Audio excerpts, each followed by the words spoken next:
Hi, welcome back to episode 5 of Valinova. Thank you for joining us as Sam drinks from the tiny little baby cup. This is the fresh shaven episode where everyone has shaved off any facial hair. Thank you for joining us. Sorry for the delay. It's definitely not my fault. I was totally prepared. Anything from anyone before we get going today? On our YouTube channel, check out our after show. Yes, we have an after show now. Yeah. No one's actually officially said we have an after show that's on Wednesdays at 7 p.m. Everyone's there but me. Yeah, it was interesting watch though. It's useful because I get to hear my players talk shit. That's fine though. Did we talk shit? Just a little, just a tiny bit. You literally started with who fucking needs him, but that's cool.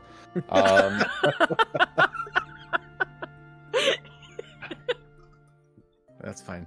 That's what happens when you don't show up. I don't. I literally was at work. Join from work. Just be like, this is the planet. Once upon a time, this was a truly international group, but somehow everyone ended up in America but me. Anyway, let's go ahead and get the recap. Yeah, fuck you, particularly you. No, let's do a recap here. Every time I've been writing recaps, by the way, they get longer and longer and longer. And every time I'm like, man, a lot of shit happened that session. And then I write the next one, I'm like, man, a lot of shit happened that session. So let's just get through this. Last time in our world of Valinova, the party broke into two groups once more, each getting up to antics that raised the stakes for their group considerably. After their confrontation with Garv in the alleyway, Petra and Moon followed him back to his residence in the outskirts of the DeRozan compound. Here, Garv checked that they were both unharmed and apologized to Petra for almost leaving her in harm's way. Still under the effects of alcohol and Betty Bye, the pair is able to get Garv to fall asleep with relative ease, where they begin to concoct a plan to escape from him in this entire situation. Instead of speaking out loud, however, Petra begins communicating directly into Moon's head with telepathy. Petra also reveals that she has the ability to read Garv's mind, and the two of them could potentially extract information. Both of these mental capabilities freak Moon out, but nonetheless, the plan proceeds with a rizzed up Moon waking up Garv and attempting to seduce him for information while Petra probes his mind.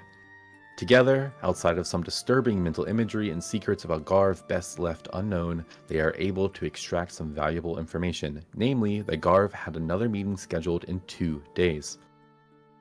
After putting Garv back to sleep again with some sloppy toppy, the pair sneak out of the bathroom window, but not before leaving a note in Garv's home that states they were kidnapped by Knights of the Emerald Order and for Garv to come get them. Realizing that there are DeRozan members blocking their escape through conventional means, the pair go to climb the fence in a secluded spot while Petra starts a fire in Garv's front lawn as a distraction. The wall proving difficult to scale leaves Moon in a panic, and he is forced to shift into his cat form, just barely giving him enough strength to get over and escape.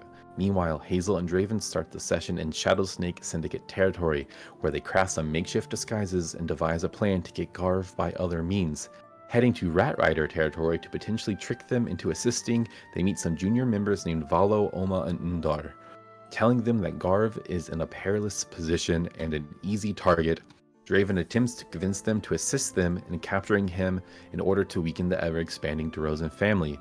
Thinking better of this plan and acting on their own in what could cause major friction between the groups, they instead take Draven and Hazel to meet their leader, Katrina. Once there, various negotiations take place, mostly unsuccessfully, until Hazel comes up with the story that she is a bastard child. Oh! No! You can imagine him moving, playing, like, as he starts to DM, his internet provider cuts him off. What a day. Hectic day. We started late. Clay freezes. I'm dying. You have a migraine? I'm actually doing great today, though. Yeah, we went over to Kwai's dad. We had some, what was it? Philippine? Some Hawaiian chicken. It's gonna be really funny if Clay can hear us just talking over his recap. He just thinks we're being the worst. Yep. No, I could jump back on Siege. We could turn this into a Siege stream. Nope. Let's not do that. But maybe. We'll just reenact the session in Siege.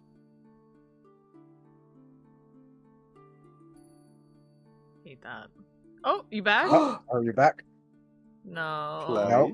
I think you guys said. It's just I'm not there, apparently. Oh, Ooh. Clay? Ooh. Oh, hello? okay. Okay, I think we're good now. Damn it, Discord. What happened? It just was that thing again where like I heard everything happening and you guys were talking like, oh, Clay's gone. I'm like, the fuck? What do you mean I'm gone? I'm right here. I'm talking. I hear you. And the whole conversation kept going and I heard perfectly fine, but not me, I guess. Not Seth me. Rollins. That's who you remind me of. Pre-game discussion. Man, what a fucking wild day this is. You're right. Same energy as Mark Zuckerberg. You cut out at That Hazel was a bastard. that Hazel was a bastard. Okay, yeah. Had devised the plan. All right, let me. After some time, the writer. No. Back here. Once their various negotiations take place, mostly unsuccessfully, until Hazel comes up with the story that she is a bastard child of Garv and simply wants revenge, and that there is a 3,000 gold bounty on him by the Emerald Order that Katrina could fully have if she helps. Interested but dubious, Katrina sends a writer out to gather information.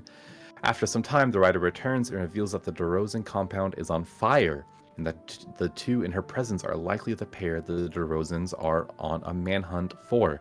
Upset at their deceit, Katrina stabs Hazel in the leg with the dagger and doubles the price of what they owe to her to 6,000 gold, but tells them that if they bring her Garv that night, she would reduce the 3,000 penalty for deception. The two leave with their 3 Rat Rider scrubs in tow to figure out a plan. Draven sends a message to Mindra, a contact of his within the Shadow Snakes, asking for help. As they head back towards Shadow Snake territory, Mindra finds Draven and offers her assistance, letting him know she can be back with a squad within an hour. While they wait, Nyx, Draven's friend, runs into Petra and Moon, where, despite their personality clashes, they move together to find Draven and Hazel and reunite the party. After the party rests up and Nyx scores Moon some jolt in order to keep him going after his Rizium come down, everyone begins to move towards the DeRozan compound together, sans Nyx. On their way, a patrol spots them, largely due to the noisiness of a wheelbarrow being pushed by the Rat Rider scrubs, which results in a fight. As this fight breaks out, a fatal blow is landed on Petra, sending her to the cusp of death and past the recovery of healing magic. In a frenzy, Draven kills members of the DeRozans, his first time ever taking someone's life. As the battle subsides, Draven calls the hidden Shadow Snake members for help, asking if there is anything they can do. Mindra reveals that she has a special and rare item that she keeps on her person in order to use on Draven's mother if the time ever comes that it is needed, but she might be willing to part with it for Draven and Petra's sake. Taking it and promising to join back with the Syndicate in order to stay closer to his mother for protection, Draven places the Phoenix Feather on Petra, which sends a revitalizing fire across her body and brings life back to her eyes. And that is where we pick up. Also, I'd like to point out a kind of interesting thing I noticed when I rewatched the video. One of the very first lines that Draven says in that session is Petra's the one that saved me, by the way, so I owe her double now. And then it ends with that being paid back, and I thought that was a good bookend. I thought that was pretty cool. I totally intended that. Totally. We Raid is the one who killed her. It was me, Austin. If you couldn't tell, everything we do is scripted. It flows very well. I'm never surprised. I always know what's going on.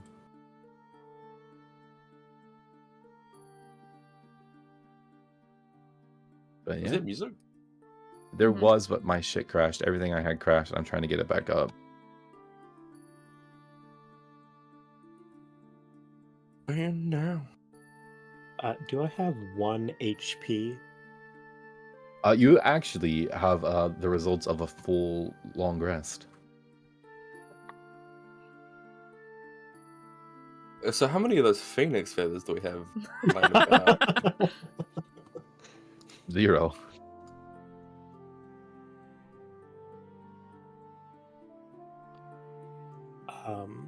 And how aware am I? Because you said like I was fading in and out of consciousness. How aware is Petra of what just took place? Is she aware of what Draven did? I think Petra had the ability to see everything that happened, though maybe not fully understanding what's going on. Like your eyes are open, but your mind is in different places, so you're kind of seeing it, kind of processing it.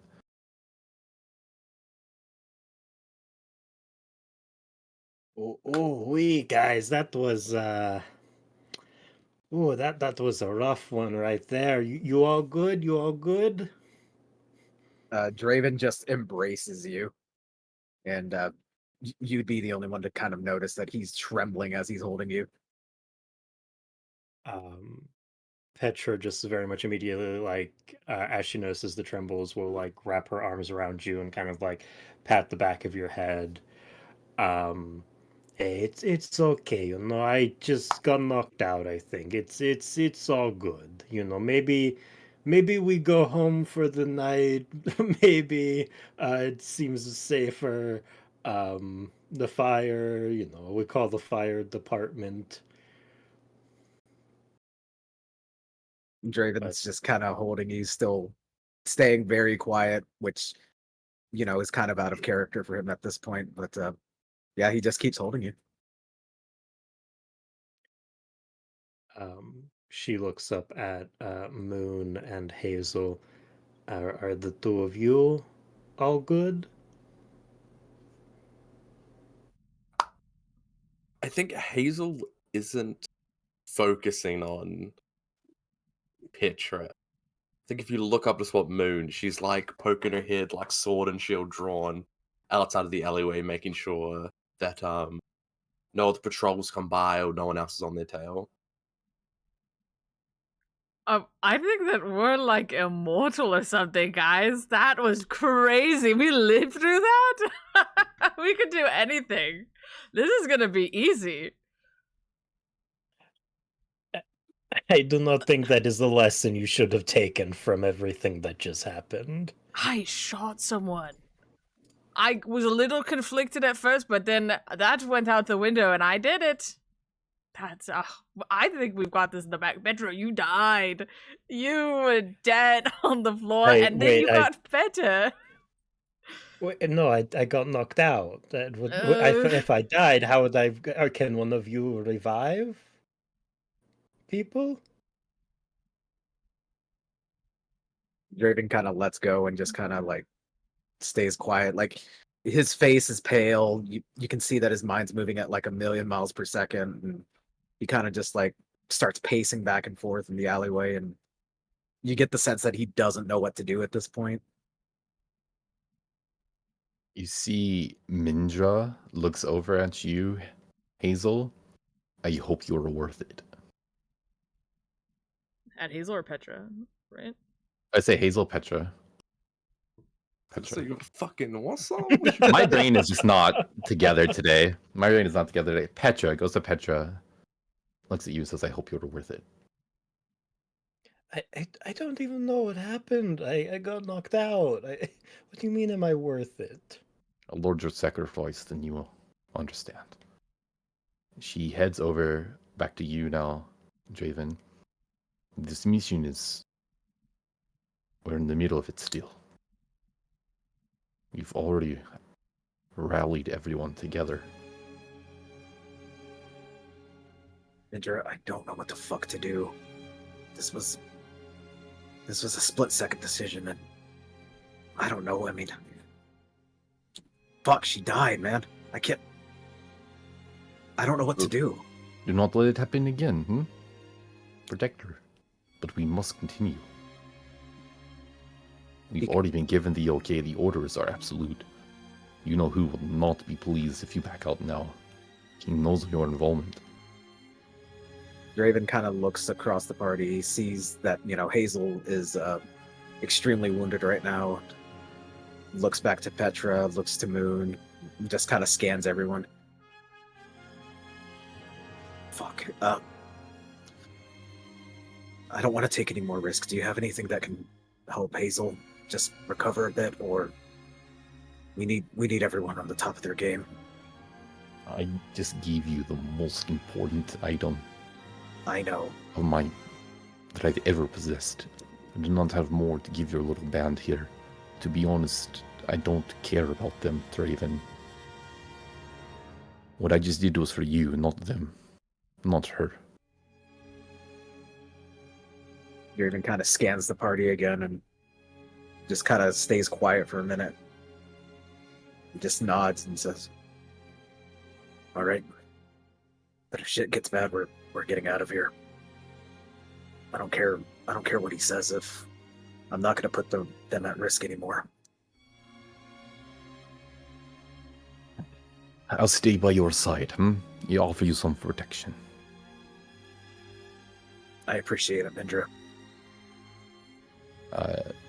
You see also kind of jumping down is your contact Nitha, who you know was friends with Moon's sister, son. I'll stick with you too. That was rough. I actually tried to come help, but I was a bit far away. Kind of looks over at this jolted up Moon. I think your sister would be very disappointed to see if you died in these streets, and I'll do what I can to make sure, if she's still alive, that, well, when she comes back, that you're still here. Thank you.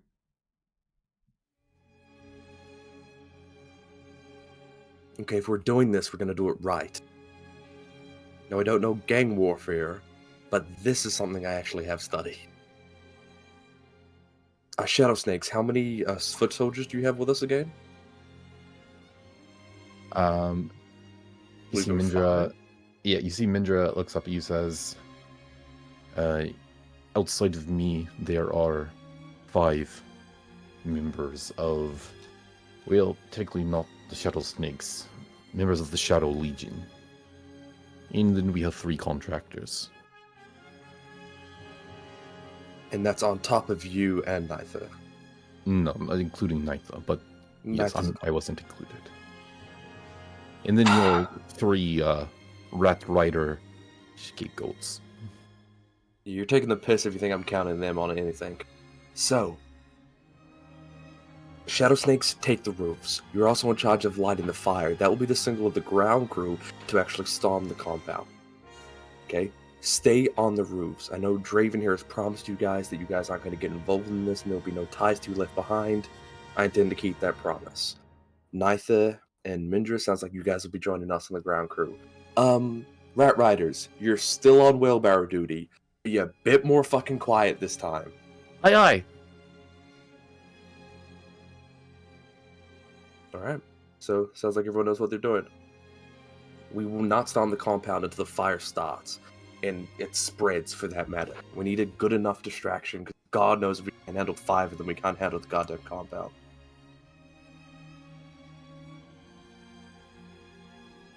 Right, I'll take the astonished silence as a yes.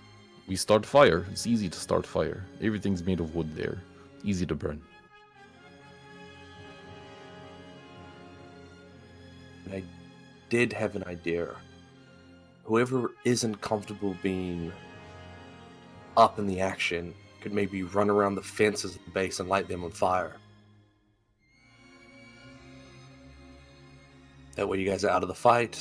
Petra, if you're not wanting to get in the thick of it again, maybe your magic can be used for that. Magic? What?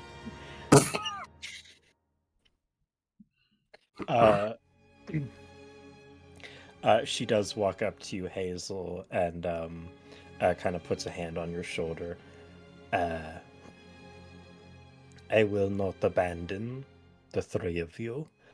And she casts Cure Wounds on Hazel. Sure, as you do. Or 10. As you do put a hand on Hazel's shoulder, Hazel, first of all, it feels unnaturally warm. Even through whatever armor you're wearing, you feel the heat. And Petra, as you look at your own hand casting this magic, you notice ever so faintly the edges of the hairs of your fur kind of fall off like embers and float away. In a constant cycle of regrowth and destruction. Petra kind of just like puts her hands in her pockets after healing Hazel. Ooh, you're shedding. We'll worry about that later.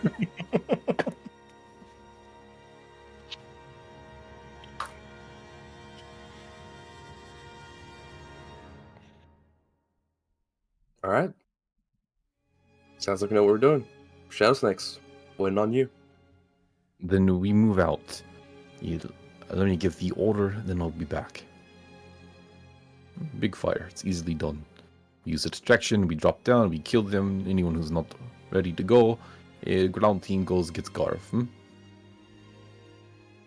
Perfect. You see she hops away, starts climbing up the side of one of the buildings. You see movement, dark figures bounding across the rooftops and jumping into the streets, moving through alleyways until they are completely out of sight once more. The acrid smell of blood and burnt flesh fills the spot where you currently are as you wait.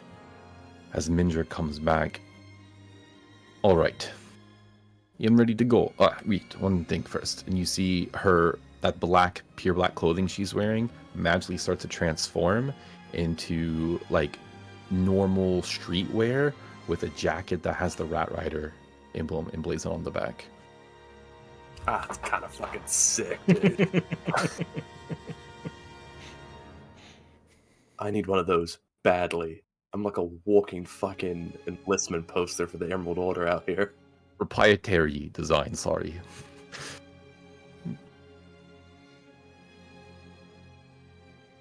Anyway, yeah, let's get moving. Get in position outside the walls and wait for the fire. We need to be ready to strike as soon as they go. Are we storming the gates or over the side? You're the field commander here, Draven. You see that like he starts to speak and he hesitates, kind of looks to Hazel and says, "Do you guys think we should just go over the gate? Storming the front doesn't seem like a very good idea."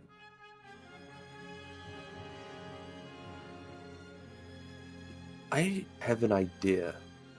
What are the orcs we just killed look like?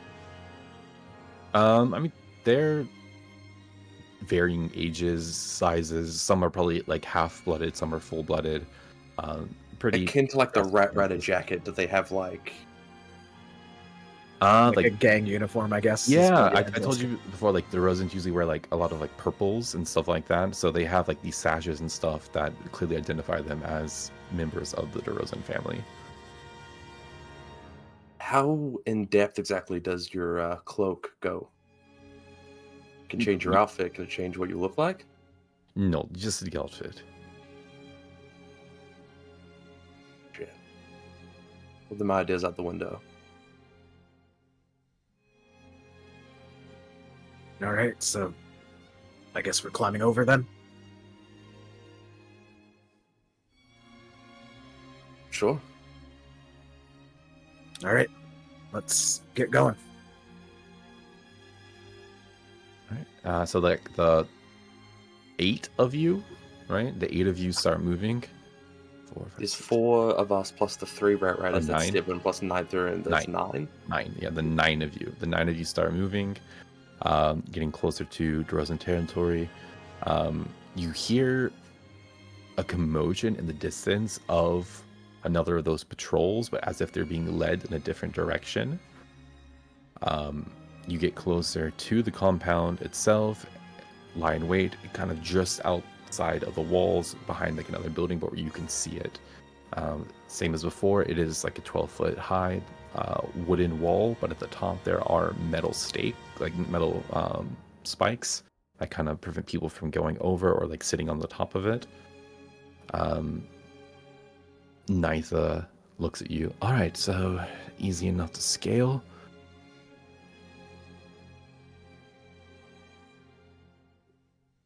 Oh, you don't look confident. Looks over at Moon. What's that look on your face?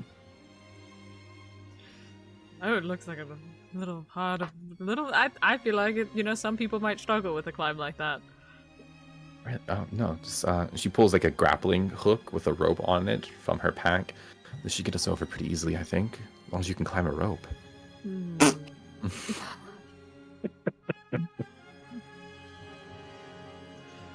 I could climb a rope. That's not hard at all. All right, then we wait.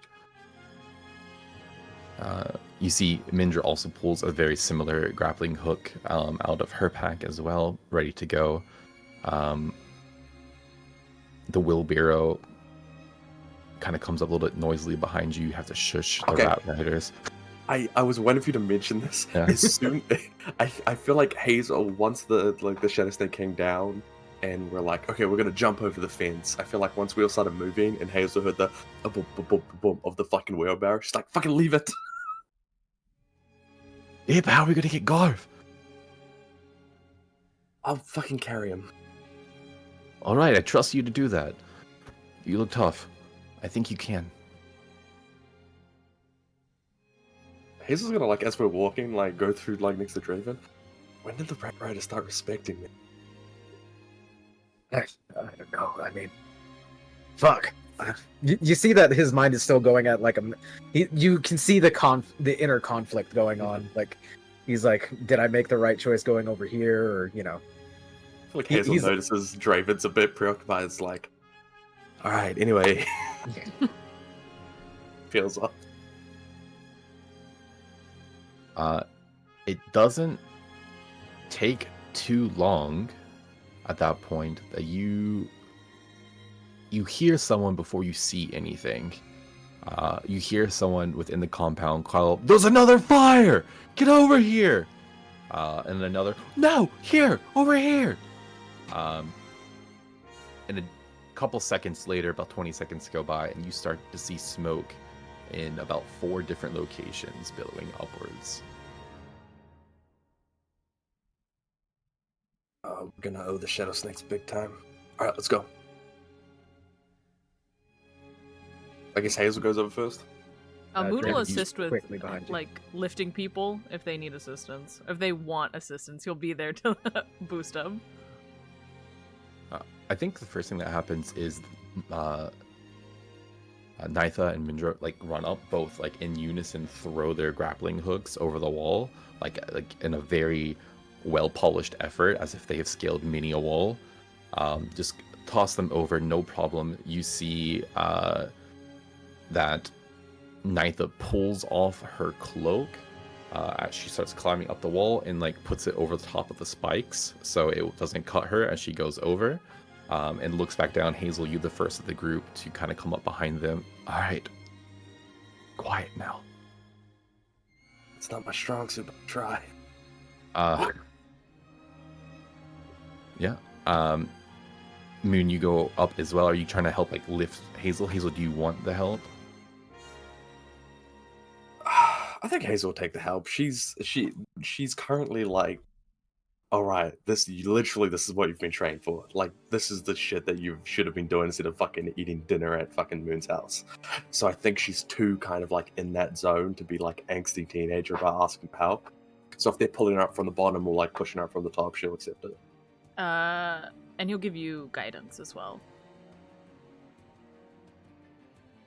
Like when he makes contact to like heave you up, he'll guidance you. So athletics with advantage? Athletics with advantage, correct. Sweet. And a D4. 26. 26. You right behind Nitha. She scales up like she is made of air, like very light and build. Quickly pops over to the side. You climb up very easily as well, kind of like pure brute strength, pulling up all your heavy armor and equipment, get over the top as well. You've done training like this before. You've scaled. You've done that like PE gym class thing where you just have to like climb the rope and ring the bell. You've done this. You've done rappelling. You are literally the only one trained specifically for this kind of thing. Pop over, no problem. And I'm gonna give you advantage on the stealth roll as well because that was such a good roll as you like land on the other side. Okay, so that's a flat access stealth. to Moonsheet. Why would you need that? Yes, I could do that. Sorry. Question, and this might be a bit retroactive, but can I take? Never mind. No, that's a way too much of an ask. I realized it was coming out of my mouth. Should be good now. Oh, thank God. 17. Yeah, you, Nitha, right behind her. She kind of looks up at you, gives you like a little thumbs up and a wink, and starts darting off behind a building. Yeah, Hazel will go off, like, if it's an alleyway, like, she'll go off on the other side of the building to try and take point. As you get inside, you do see fires that have been lit, and then you saw about 4 pillars of smoke initially, and you start seeing about 4 more. Rest of the crew? Draven's going over next. Taking help? Sure, why not? Have some guidance. Literally like you're in the military. One person runs up, grabs the rope, the other lifts them, gives them a little boost with some magic in the little the soles of their feet. 19. Also very good. You go ahead and crawl over. You're right behind Mindra. She pops over. You're right behind her using her grappling hook. Would the guidance do anything extra? Because if so, I'll go ahead and roll for it. You want to add a d4? Go for it. Yeah. Yeah, I'll say if you get over the 20, or you will. So there's actually no need to really roll it. Okay. Gotcha. I'll give you advantage on the stealth check as well. Okay. That's 12. 12. I think you're in your head a little bit, Draven, as you're doing this. And this is not really a super hard task for you either. You do it pretty well. But as you kind of land, you're just like thoughtless in doing so, and a bit of a thud. You see Mindra looks at you like Draven kind of like slaps his face, like kind of tries to get his head back in the game, and kind of keeps his distance since he made the most noise, but he's kind of following the same path that Hazel was going. Yeah, I think Mindra goes behind Nitha and Hazel, and you kind of like go off a little bit behind a different building just in case. Last is you, Petra. I think Petra's actually going to offer to boost Moon up because only Petra is aware of how rough it was last time for Moon. So I think Petra offers to boost Moon and also give guidance. Thank you so much. It's a secret you do have to take to your grave, by the way. I almost did already. It's athletics. You can tell anyone now. Clay athletics, right? Yeah, sorry, athletics with advantage and guidance. 21 without guidance. That also gives you advantage on the stealth check as you land. 7. You climb it, Moon, pretty well this time, actually. Like, okay, you just watched a bunch of professionals do it. You've done this once before. You get a little boost from Petra and Moon as you go over. I think you shift the cloak that's like stopping the spikes from piercing, and you get your own like the hem of your shirt caught on it. Or no, I think you're wearing Hazel's cloak, right? You get the Emerald Order cloak snagged on it, and it just kind of tears down the middle, and you kind of lose your balance and fall to the ground, making a little bit of noise there as well.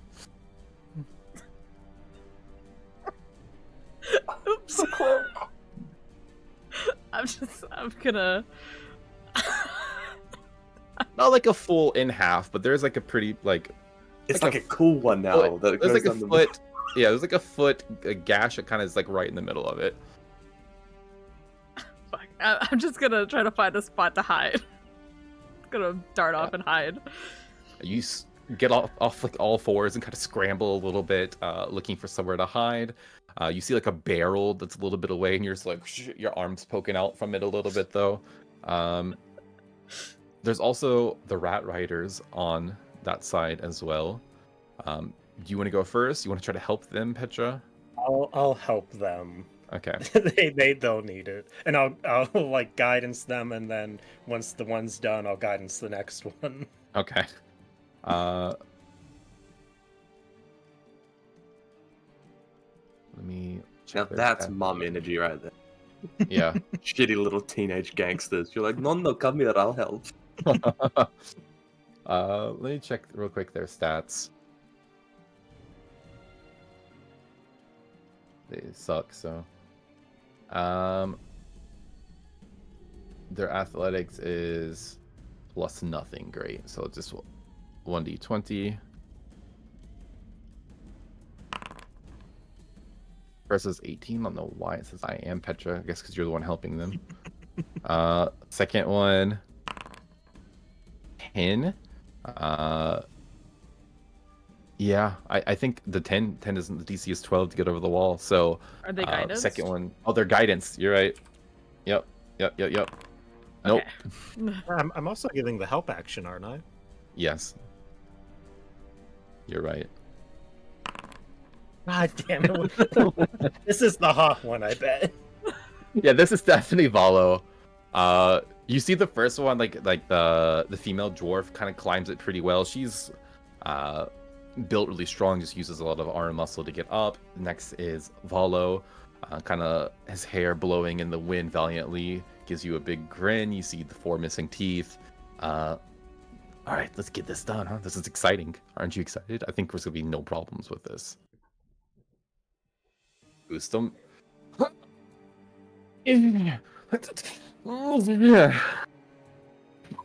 Ty, all right. Give me a break. You go. Points to the male dwarf is gonna go ahead and go as well.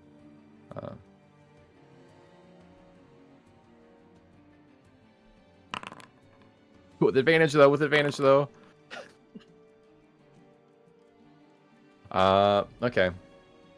And you see they're like, or let me show you how it's done. And they start to go up as well, and they don't even get that high. They just can't climb. Their own weight is too much. And they just kind of look at each other and look at you, Petra. If everyone made it look really easy. I thought that was simple. Well, guys, I guess the rat riders are just gonna kill you now. Because if you can't climb a fucking rope, what good are you to the rat riders? We don't practice this kind of thing, Listen, this is not what I'm built for. I built for killing, for roughing people up. How do you rough people up with those noodle arms? No, they're strong. Just, I'm heavy and I'm wearing a lot of armor. Out of curiosity, from Draven's position, does he still have line of sight of the fence where we just hopped over? I think so, and I think you see the female dwarf pop over, and I have to roll her stealth check, by the way, as well. Great. Well, here's a question. She didn't get advantage on her first roll, nor was guidance added. So if it was above a 20, she'd have advantage on the stealth, right? That was the 18, right? Yeah. So let me roll. You're right. 1d. I mean, who knows? Okay. So yeah, we'll get advantage on this. Stealth again. 13. Better. Much better, actually. A lot better. I don't know why I keep saying I'm Petra, by the way. I clicked off of Petra. I'm not fucking Petra. Don't say that's like a bad thing. Saying like it's a bad thing. So if Draven sees this delay kind of going, he kind of slaps his face again to kind of get back in the game and kind of beckons to Petra and just kind of points them to, essentially trying to convey to have the other two go around if they can't make the fucking jump. Listen, you two just have to go and find a gate and get through it. It's gonna be dangerous, but you just gotta do it. There's no choice. Okay, that sounds like a good idea. We'll get the wheelbarrow. We're on wheelbarrow duty anyway. We'll bring No, it around. no. Right. Leave the wheelbarrow here. We'll bring Garv to wheelbarrow. Okay, yeah, we'll just go around then. Yeah, good. Be cautious. Be sneaky. You see, the dwarf is like, that doesn't sound smart. Isn't that where all the people are? Find the gate where there are no people. I'm sure there's more than one gate. All right, Valo, let's go. All right, we got this, Indar. For the Rat Riders. Make a name for ourselves tonight. You see they kind of slink off. It's just you left, Petra. Gonna make it. Petra walks up to the rope and grabs you, and she kind of says to herself never even heard of the fucking Rat Riders. Who are they? So I realized this last week after we had a hard time climbing walls. I have a 20-foot climb speed. Oh, you can Does just that climb help it then. me? Yeah, you can just climb. If you have a climb speed, you can just climb. To be fair, you didn't have a hard time last time anyway. Yeah. But you could just climb it. It's not a problem for you. I will guidance myself though for the stealth check. Fucking Tobey Maguire from the first Spider-Man just... Yeah, I imagine Petra walks up to grab the rope and then she's like, fuck, and just moves it a foot to the side. Jesus Christ. That's gonna be a 24 stealth check. Great. With the guidance on it already, right? Yeah, the D4 didn't go over to Foundry, but it's on Beyond. Beyond 20. Letting us down as always. No, it's a decent app. Yeah, you are really quiet. I think the overall average of those rolls is actually pretty high. So as a group, you move pretty quietly. Some of you making a little bit more noise than others, but some people trying to make up for that. Don't know if you caught anyone's attention right now, but doesn't seem so. Seems like they are definitely preoccupied with putting out about 8 fires. As you get in position and are hiding behind these buildings, trying to get everyone in, you start hearing screams. This time, not "Oh my God, there's a fire" screams, but "Oh shit, I just got stabbed" screams. So a little bit off screen somewhere within this compound, which is decently big. I'd say it's you're all in America, so this works. It's 2 football field sizes. If you combine them, it's decent size. You're in America now, Sam. You gotta know this is gotta one of the learn. things with football fields in America. Who's the 16th president, Sam? Say it! Fucking Tony Hawk. He's an American. That's correct. Obama. It's the right answer is always Obama. But you hear commotion off screen. You see people moving around, and all of you,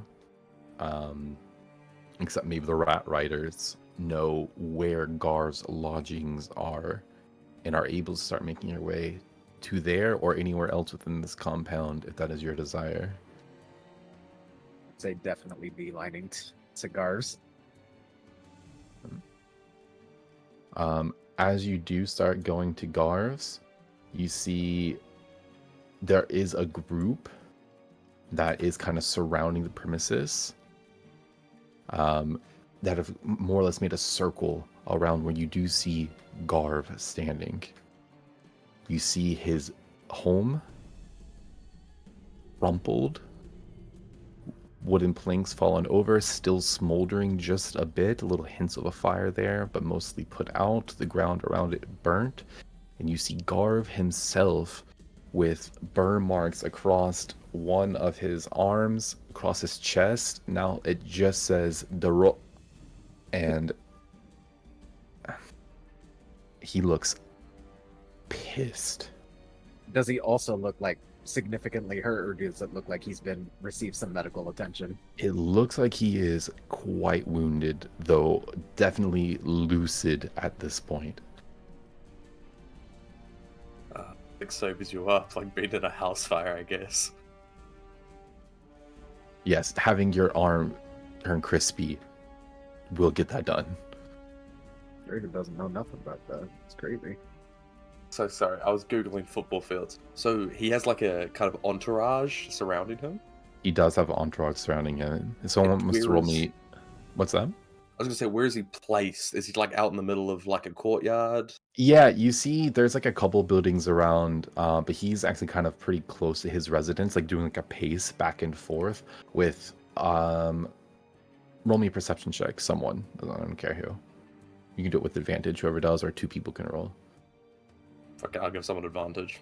I'll do it. Moon. Moon, he looks pissed. I'm killing myself tonight. This is it. What was your roll? A 9. Hell yeah.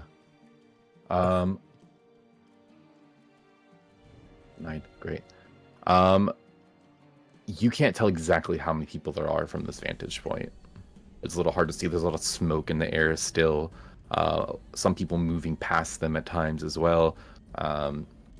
You know there's probably at least 5 other people, but you don't know the exact number.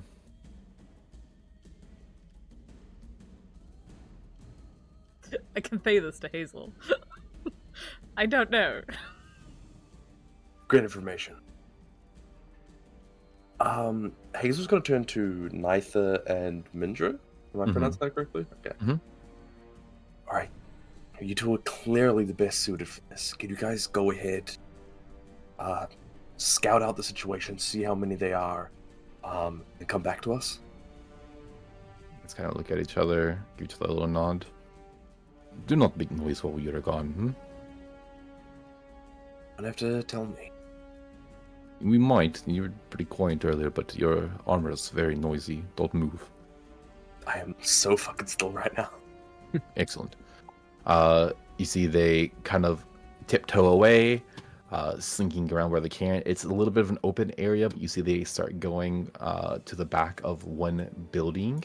And only because you are like watching them disappear, you see them kind of scale the wall together and get up on the roof and look down. You see that Mindra is the one that's closest to you, starts giving you like hand signals very subtly. And then she flashes the number 9.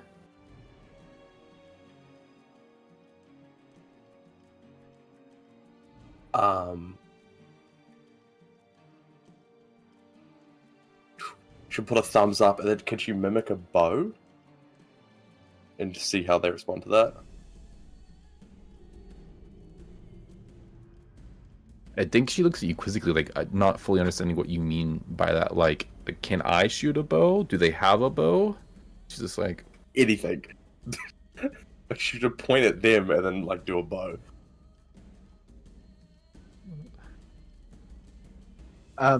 Did Petra say that that she can infiltrate the minds of people? At least Moon knows that.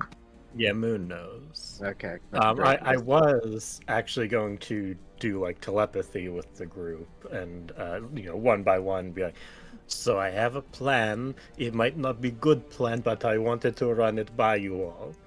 I am coated in blood. I look injured. What if I come out of alleyway and I yell out, Garv, Garv, the Emerald Knights, they got me. They're coming after me. And then like maybe group splits up, their group splits up, some come over here, we gank them. And then it might be better. Draven would ask Petra, probably aloud, Petra, how far does that ability extend? Well, I can do it without raising suspicion within 60 feet. But I can do another one within 120 feet, but I kind of gotta go like that. You maybe try the short range one. And how far is the gate from Garv's position? Decent. Like, people could come, but it's decently far. Okay, like, so more than 60 feet, essentially. Yeah, it would take like at least like a minute, 2 minutes for them to like make the trek. I was gonna suggest maybe trying to contact the other rat riders at the gate and have them cause a commotion. But maybe you can speak into Garv's mind and maybe, like, just shout for help and see if he can, at least break away from these guys or send people.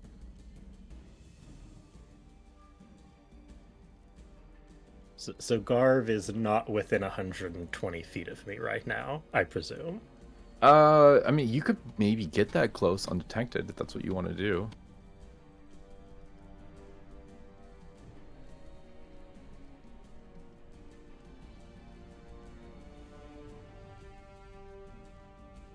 What should I say? Should I say, like, oh, come help me? What I don't even know what to say. I'm not against the first plan you came up with. Pretending to be injured, having him come over here, but that does put you directly kind of in the line of fire. Petra looks down at her bloodied dress. She's like, wouldn't be the first time tonight. Could we start another fire closer? Like, if we do, like, really close by, do you think they'll split up for that? They might run away from fire. Or at least Garv might. Isn't that what we want? But if Unless he they come runs closer away to from us. us, yeah. If he sees me injured, he might come running. But he might also And you guys bring... have... Well, he might... If he sees you, we don't know if he's gonna... I don't know if they know that we set that house fire. So he might be pissed if he sees you. Hey, he gonna come over one way or another. You guys just be waiting in alleyway to, I don't know. Moon, you seem to be capable with that crossbow sometimes. Maybe shoot him from hiding. Hazel, you have a ranged weapon, or you have to jump somebody? I gave my ranged weapon to Moon. That's my good, crossbow. good. Good.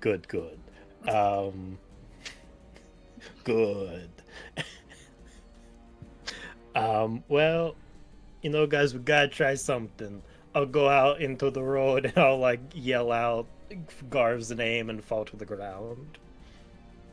I'll go ahead and put you guys on this map I have here, most detailed. A map? Why? There's a map.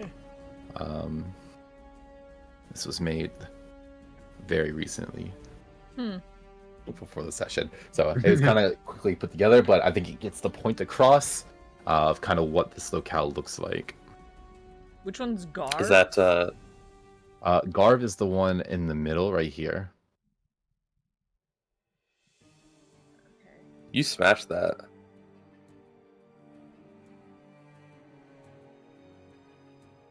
He's got a shirt on. Boo. Yeah, so I didn't have a good no shirt Garv token. Oh, there's some humans around there? There are a couple, yeah. They're not the roses are not purely orcs. There are non. Actually, you know what? I think I got a better token for Garv. Let me get a switch up in here. I mean, obviously this is not a critical thing, but It is for me. It's critical. Yeah. All right. Let me. This one's a little bit better, I think. Is that Nitha and Mindra on the roof? Yes. Yeah. Okay, maybe we have this. That's not a good look from Kwai.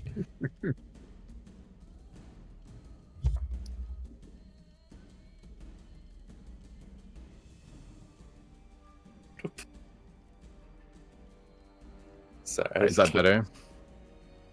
Yes, much. Yeah. You smash that. Maybe if Petra, you could set a fire down that way where I am pinging on the map. It might split their attention, and you could try to get Garv's attention when they react to that. Maybe that'll have them a bit.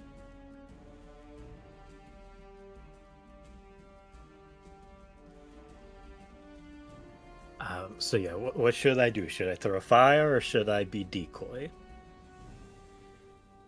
Does he even need to see you for you to talk in his head? Could you do that from back here and we'll try to lead him down this way while everyone else is panicking at the fire? Here's my thing: is if voice in his head, that's very suspicious, and I think would raise more alarms than if you stumbled out of an alleyway bleeding. Would be a bit more. I know it's sell it more. I agree. And I think Petra kind of like stands up, and just like takes one last like kind of long look at each of the party members, and she's like, "If things go bad, get out of here." And she like kind of like clutches, like she kind of like almost got her head chopped off, so she's like grabbing like here, and she's just like kind of stumbling towards them. As you're stumbling, Draven kind of like grabs your hand for a second, and just says, "Please be careful. Just, I don't know, tell him that you need medical assistance, and just for you two to travel together, just so you don't get jumped by anybody, and we'll do our best." She nods, and she like starts stumbling towards the enemies. Yeah, you start walking. Oh, that's close. That's closer than I would have chosen. Jesus Christ!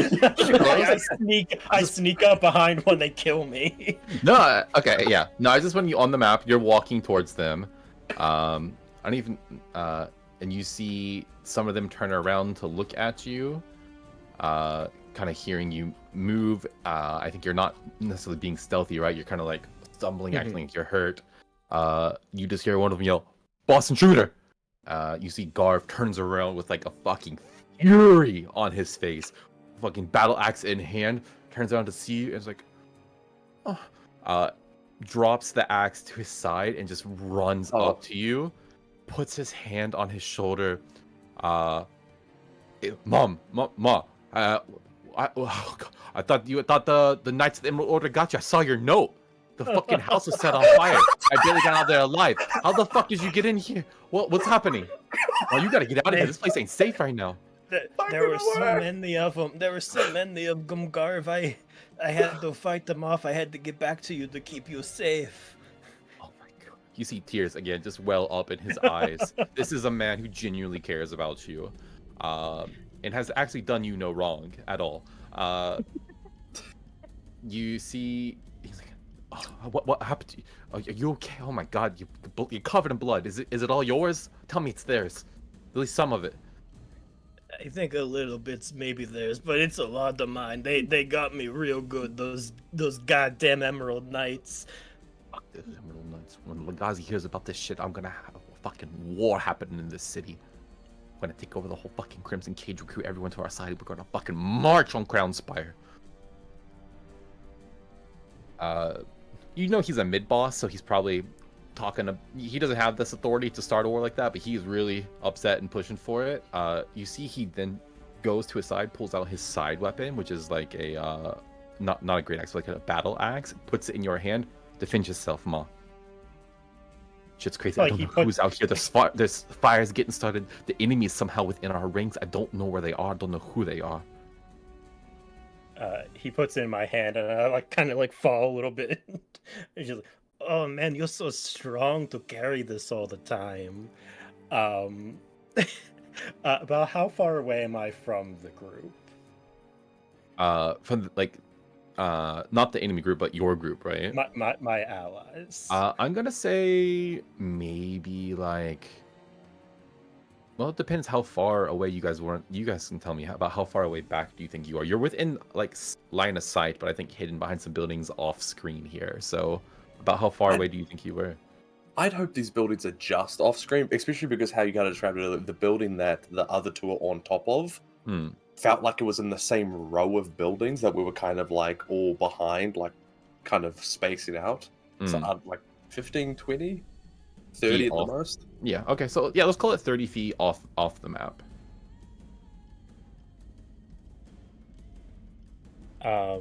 So my telepathy will work within that.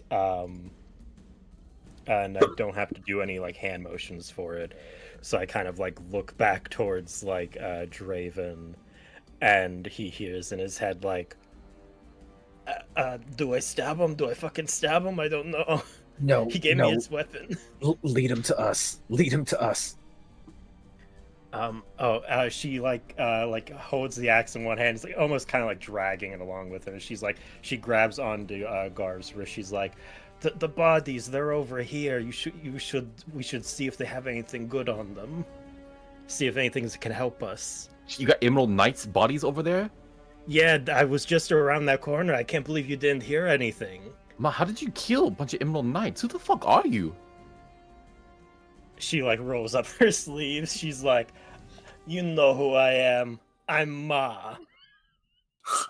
You see he puts his fingers in his mouth and lets out a whistle.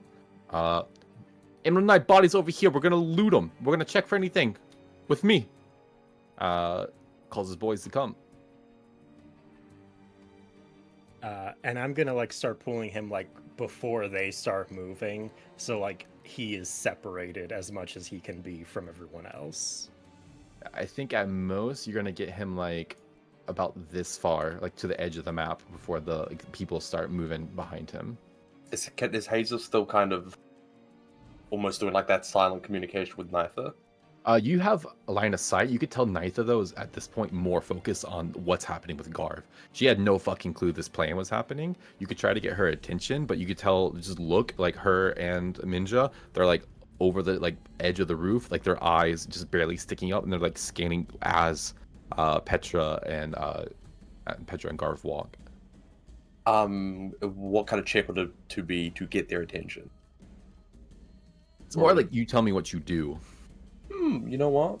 I like that idea better when I just have to roll a dice. Not in this game. I have a tinderbox, so with a flint steel, I'll start like try to see if I can spark something like in their field of view to try and like get their attention. Right. Roll me sleight of hand to make sure this is only in their field of view, because I think the spark will catch their attention, but it could also catch the attention of others.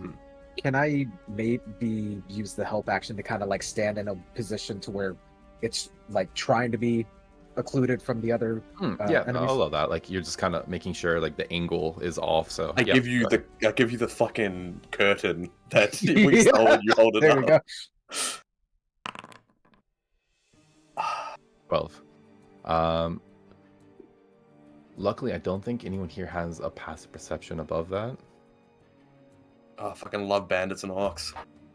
We're level 1, y'all. It feels like we're at a higher stake, so we are level 1 at the moment. Yeah, no, it does feel like that, Clay. Okay, it does. To be fair, I didn't set any of this shit up. Not one fucking bit of this was in my original plan. This is a conflict of your own making. It's true. Their passive perception. Where is it on the sheet? Why do I not see it? Isn't it usually on here? They have a wisdom +0, so I think it's under 12. So yeah, they're not going to see this, but definitely the passive perception of Nitha and Minja, I believe, is higher than that. So yeah, they both have a higher wisdom. At least Minja does. So I think Minja is the one who catches it, looks over at you, just very quickly darts her head, sees you with the spark.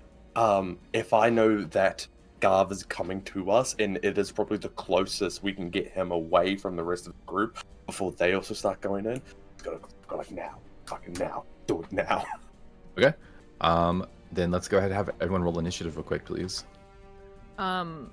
Can I be farther back as well, just because I have the crossbow?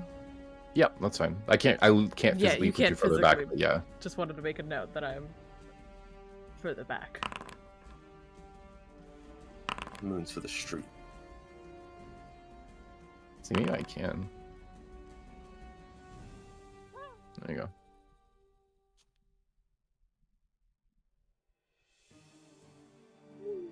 go. Initiative. Gonna roll that initiative. Natural 20 on my initiative. Nice. I'm in a singing mood today. So, Hazel, what was yours? 21. And Petra? 17. And Draven? 7.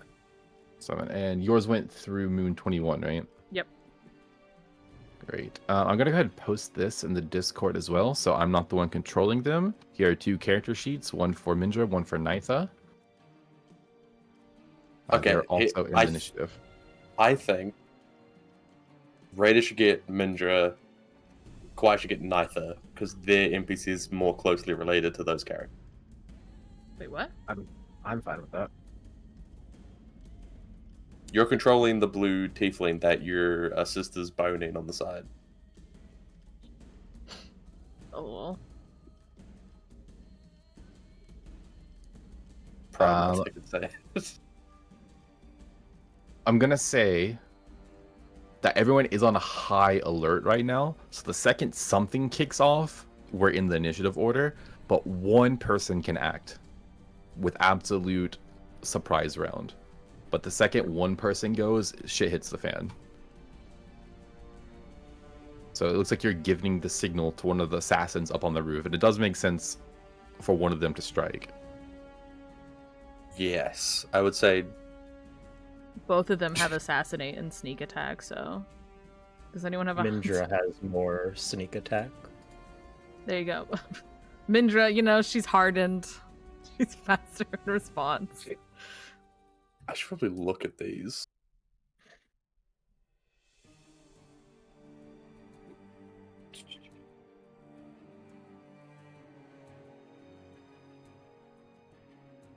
Sorry, sorry, chat. We were thrusting new characters on us. We need to sort this out. Ooh.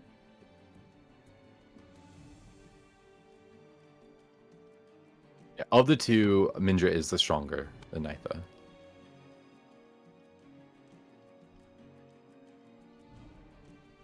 Wait, Nitha's Alright, stronger? that's you. Or Mindra's stronger? Mindra is stronger. Okay. Okay, I'm still looking at everything real quick. Sorry. Oh my god, guys. Do you not DM? Are you not used to like just going through character stat blocks like and knowing everything real quick? No. Come on. Okay, so Are they a drow? yes. Mindra's a drow, like a half drow technically. Okay. And the Nitha's a tiefling. Okay, so how many of the orcs are following them right now? Everyone has turned. Everyone has? Okay. Actually, I will actually turn them. They haven't started moving. We're at the the moment they haven't started moving yet, but Garv has hit the precipice before they start doing so. Okay, gotcha.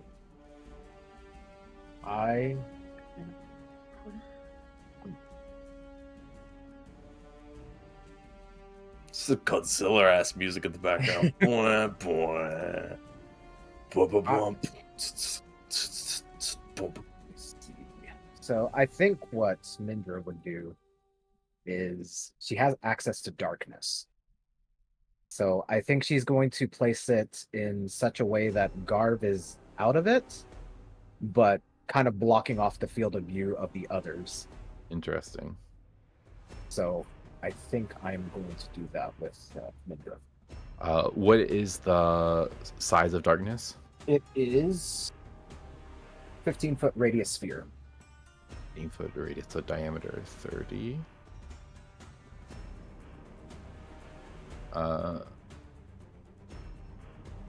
So like about there. Yes, and if I can get that other one on the far right. There? Right there. Yeah, right there. Okay. And she will cast that. Alright. Yeah, you see Petra, you start moving Garv away. The assassins up on the roof get ready. They look over, and darkness, a big inky black sphere just appears. This catches your eyes immediately, Hazel, as well, as you don't know how to feel about this one. Seems evil. Hazel gets out her like fucking April Night handbook and starts flicking through. Like, Not sure how to feel about this one. But you see, like, clearly magic has just happened. Actually, I think you would know, though, that there are races that have innate magical abilities, and this is innate to Drows, so I think that registers for you immediately. Yeah, that's why all Drow should be locked up. Whoa! And then that brings us, I guess, to the top of the initiative, which actually is Hazel. Moon also got 21, and what's their dex? It put you above Moon on my initiative tracker, so that's what we're going with. I don't care what the deck says.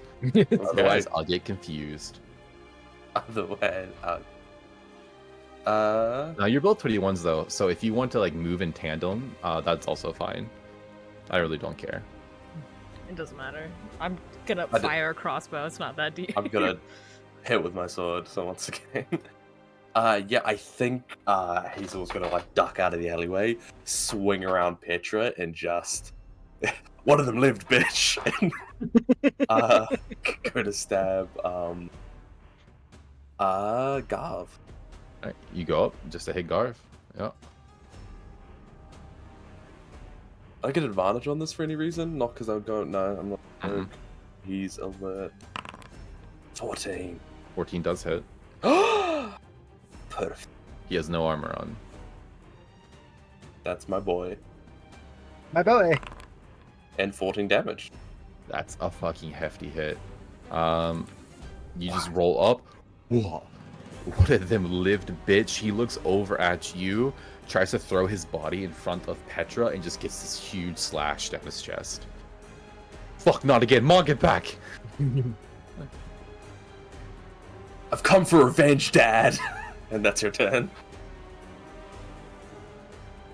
What? Oh shit, one of you?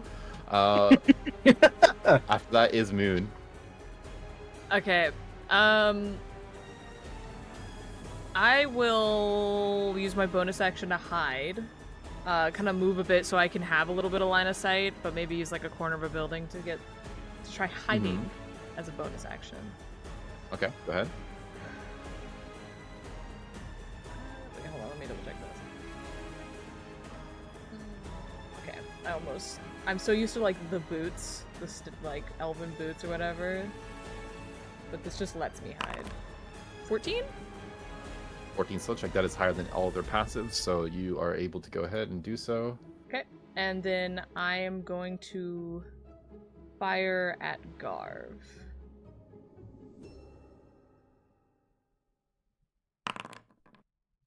With a natural 20? Oh, Oh shit. shit. How does it feel? How does it feel? All right. But this is not gonna be good though. Still, it's better than it could have been. Do I just double the dice? Mm-hmm. So it's 2d8. Watch out. Hey, that could be up to 16. That'd be a fucking Plus hit. 2. Plus 2. Plus 2. So 10, 11. You see, in a matter of moments, Garv's eyes are just like wide as this bolt just pierces straight through, like the O of the DeRozan that's left over. Just right, perfect shot. Eyes.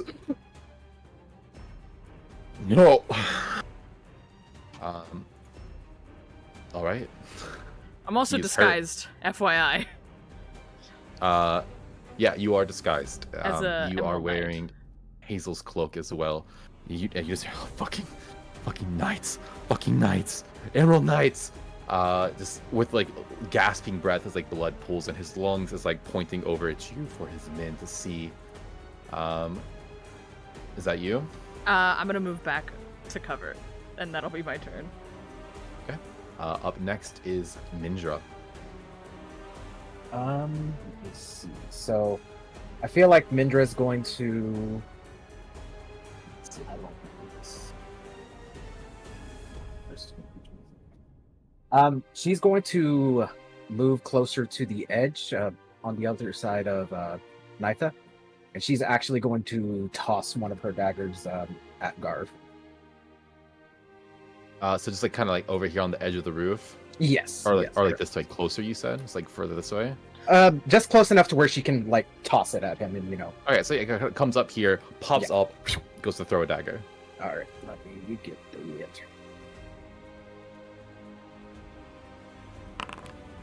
11. 11 does not hit. Would that be Alright. with advantage? Because they technically. Oh yeah, she does have, and she has the assassinate feature as well, so she has advantage on it. regardless. She's gone before. 12 also Oh does yeah, not you're hit. right. Okay. She does have a multi attack though, so she's. I assume she has like a plethora of daggers, right? Or Yes, was that- but only okay. one of them is this poison. So is she throwing a normal one? Yeah, or she's her throwing a poison one? normal. She's So throwing. normal one goes. She has a couple normal daggers, but just the one poison one. Okay, she's gonna try one more normal. Okay. And would this one also have advantage? What is giving her advantage right now? Is it the assassinate shield. feature? That she was hidden. So then no, it would not. Okay, gotcha. God damn. 7. None of those hit. Yeah, she goes, pops up, tosses one dagger, goes to throw another one, and as she does so, I think he's just in a frenzy, and he's moving very unpredictably in a way that like a normal person fighting wouldn't. He's just like moving and throwing his arms up in a rage, jumping in front of Petra, who she has no idea is like endeared to Garv as well. So like the movements just don't make sense and just isn't able to get anything. You see the kind of skim across the skin. Neither are a total miss, but not enough to do any lasting damages on someone as beefy and thick-skinned as Garv. That is her turn. Yes.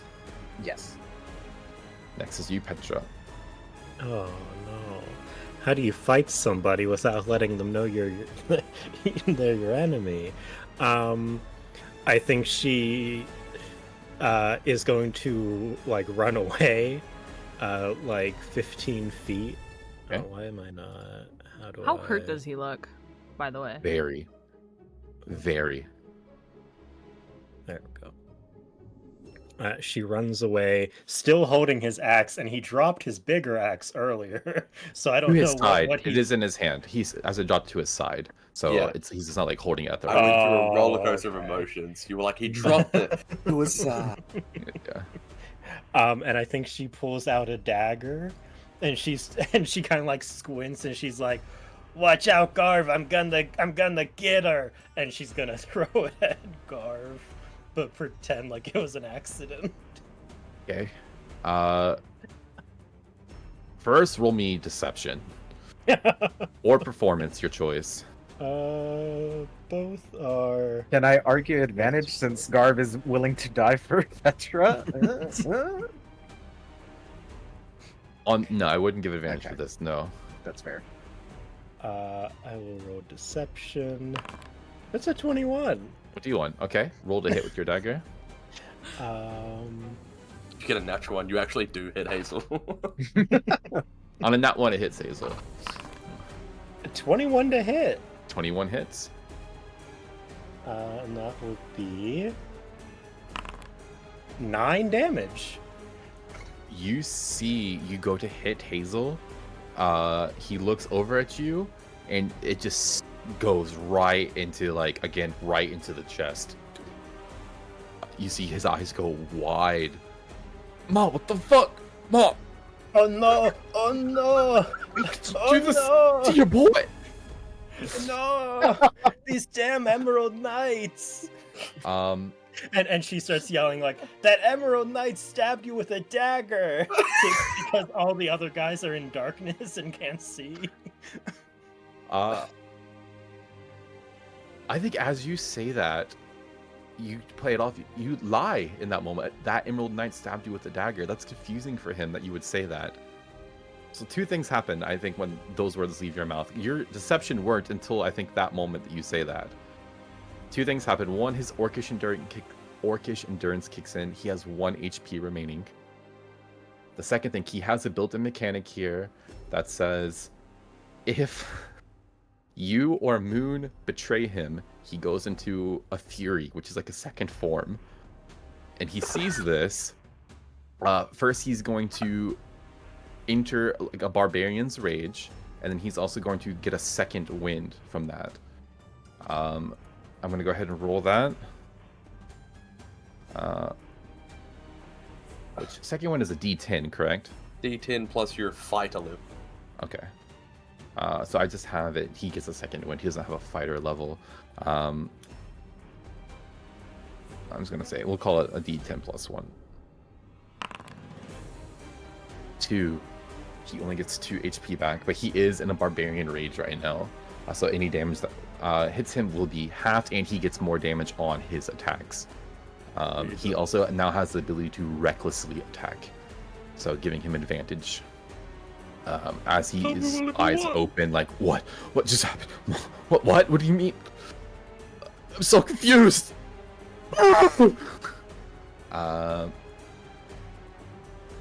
Is that you, Petra?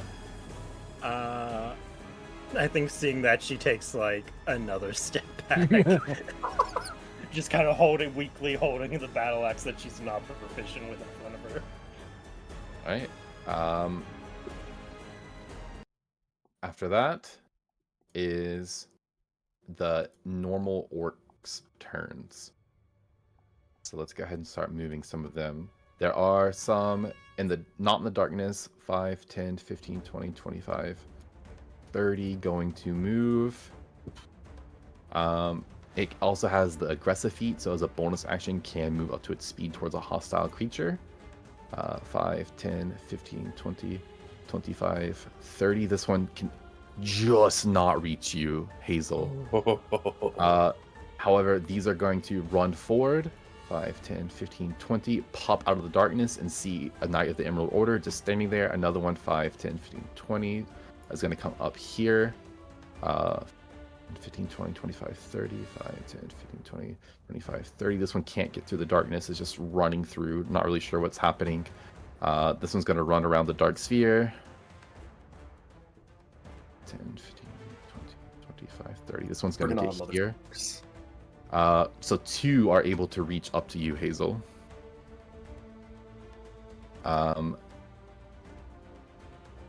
They're going to take their great axes, look down at you, a Knight of the Emerald Order, who they've been told is the assailant in this entire conflict. And as you said before, you are absolutely decked out with your cloak off, and like as a poster child for being a Knight of the Emerald Order. Your tabard, everything, it's got the logo. I'm going to roll. There's only 1 attack for each. They don't have advantage or anything. Neither of those are going to hit. I think the highest one is a 16. No. Both of those with the shield. So, yeah, they just both come out of the darkness. They start swinging at you. You take your shield. You block one, quickly, deftly move as another axe comes down. Block the other, reposition yourself, always trying to keep your face towards Garv, who is the looming danger at this moment. After the orcs go, it is Garv's turn. Is Nitha in the turn order? Did she roll piss? Yes, Nitha is actually the next to go. Okay, she This rolled really bad initiative. Has an initiative of 9. So next is Garv. Try me, bitch. You Knights of the Emerald Order fucking took everything from me. You took my home. You took my mom. And I'm gonna take your life. Takes the axe, just takes it above their head, doesn't care about form or positioning or anything, is just going to purely brute force, doesn't care if you put your shield up, fully intends just to break right fucking through it, is going to slam down on your head. It's a reckless attack. It is a reckless attack, which means other attacks will have advantage on them as well. That is a 19 on the die, so not a crit, but it will definitely hit. Yep. For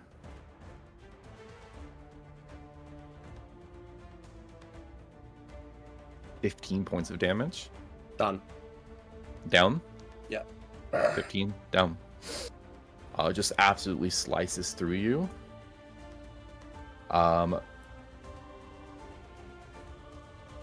Now the question becomes,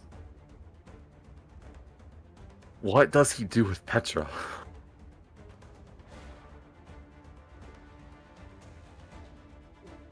I don't know that he would write out attack her. He loves you, but he feels betrayed.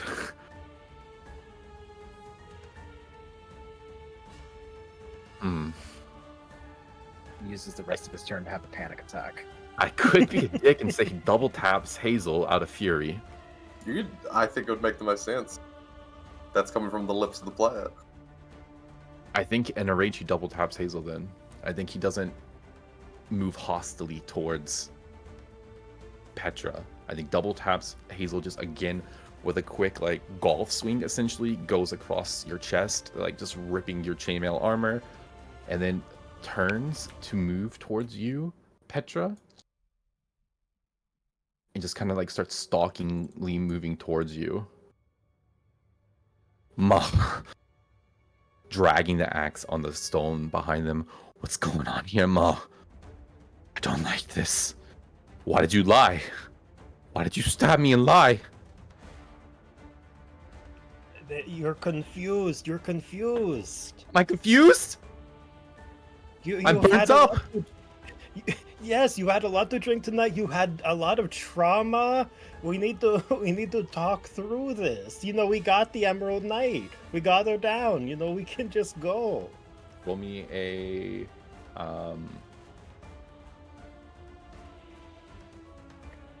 persuasion check. Or deception, I guess. Deception check. You're 15. 15. He's confused. You don't know what he's feeling at the moment. Up next is Nitha. Okay, so her assassinate feature does not apply because she rolled piss, right? The only people she can get are the 3 Humies that are in the darkness here that she can't see. Okay, so yeah. Also, I'll be a little bit meta here for everyone. Up next is Draven. Then it's the non-orc DeRozans, and then it's Hazel, who is 1 failure away from dying. What about the Rat Rider? Oh, and there is 1 Rat Rider. Do I not have the? I don't have the Rat Rider in it. I just keep forgetting to put the Rat Riders in the initiative. Let me roll for the Rat Rider. What happened to the other 2 Rat Riders? They had to go all the way around. They have their own side quests going on right now. They got stabbed at the gate. They walked around and got shanked at the gate. This actually checks out. They got a 4, so they're last in the initiative. So it's going to be Nitha, Draven, enemies, then the Rat Riders, Hazel, who is 1 save away from death. Well, no one here has any healing, so... They do have the ability to stabilize, though. Correct them on that. Okay. Nitha also just has a shit ton of knives, right? I'm assuming. Yes. Okay. Well, she'll attack. I don't know if I need to move to hit this one right here. Like from the roof to throw? Yeah. I'd say like right here. How high is this roof? Like, it's only like a 1.5 story building, like a high ceiling building, so maybe I'd say it's probably about 12 feet. They would want to like looming over the wall, so about 12 feet also.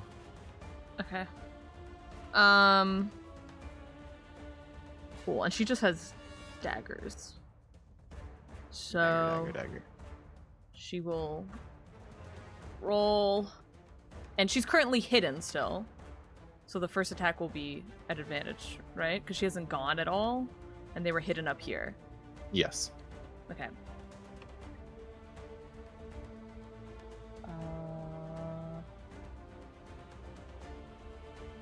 That is a +5. Do you put a space between the plus or no? You can and you don't have to. Yeah, I think I do, but I don't think you have to. A 24. And that's on this orc next to Hazel, right? I technically have an advantage, so let me just roll another d10 20 just in case. Good. Yeah.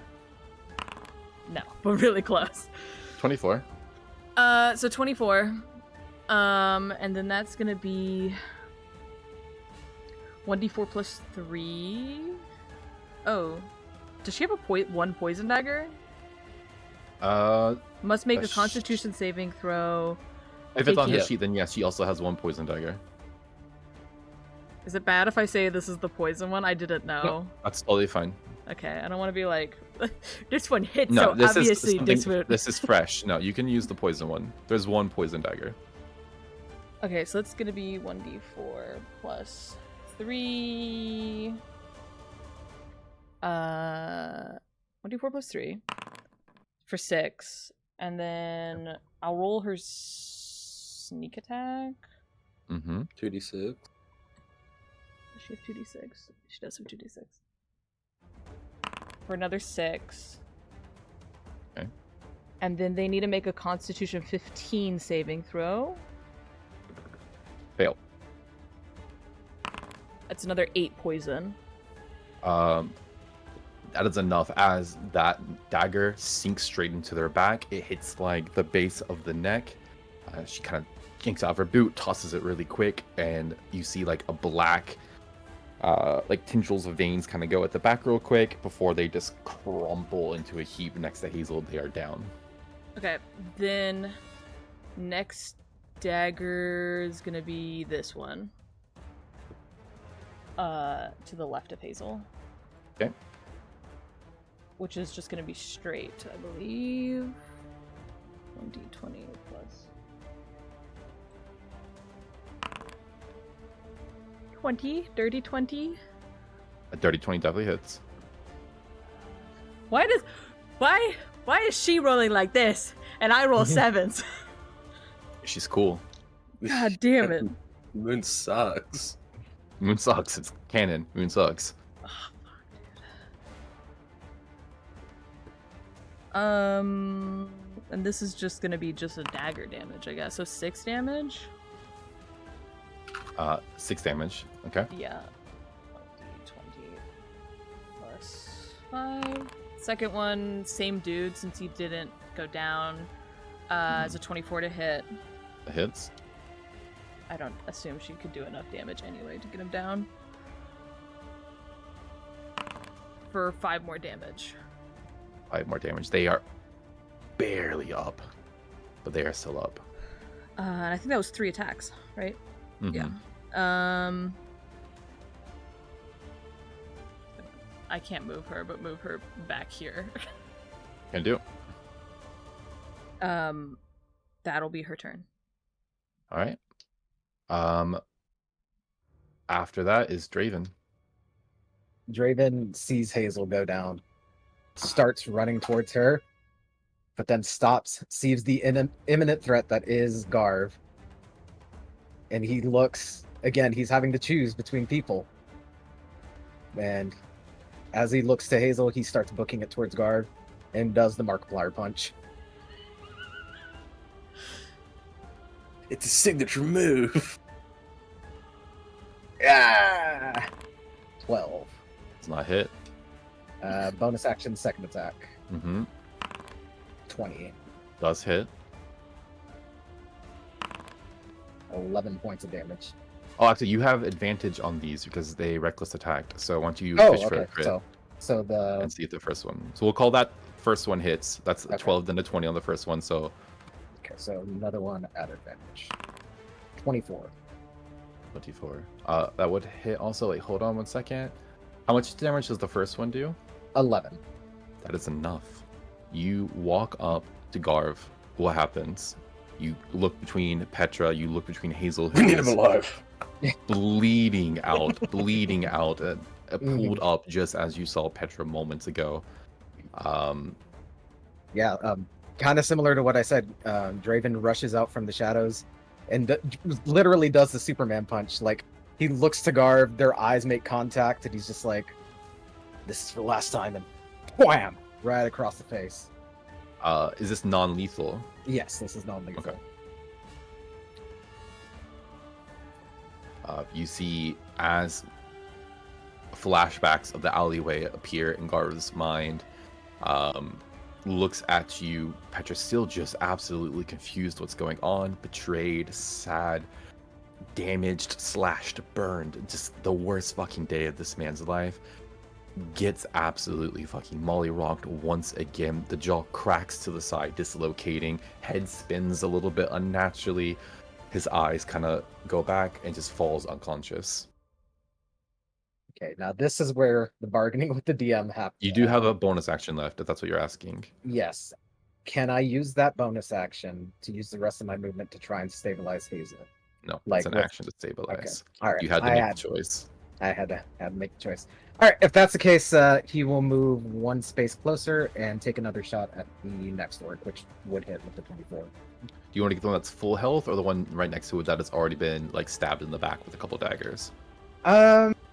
Let's go ahead and go for the one with full health. Okay.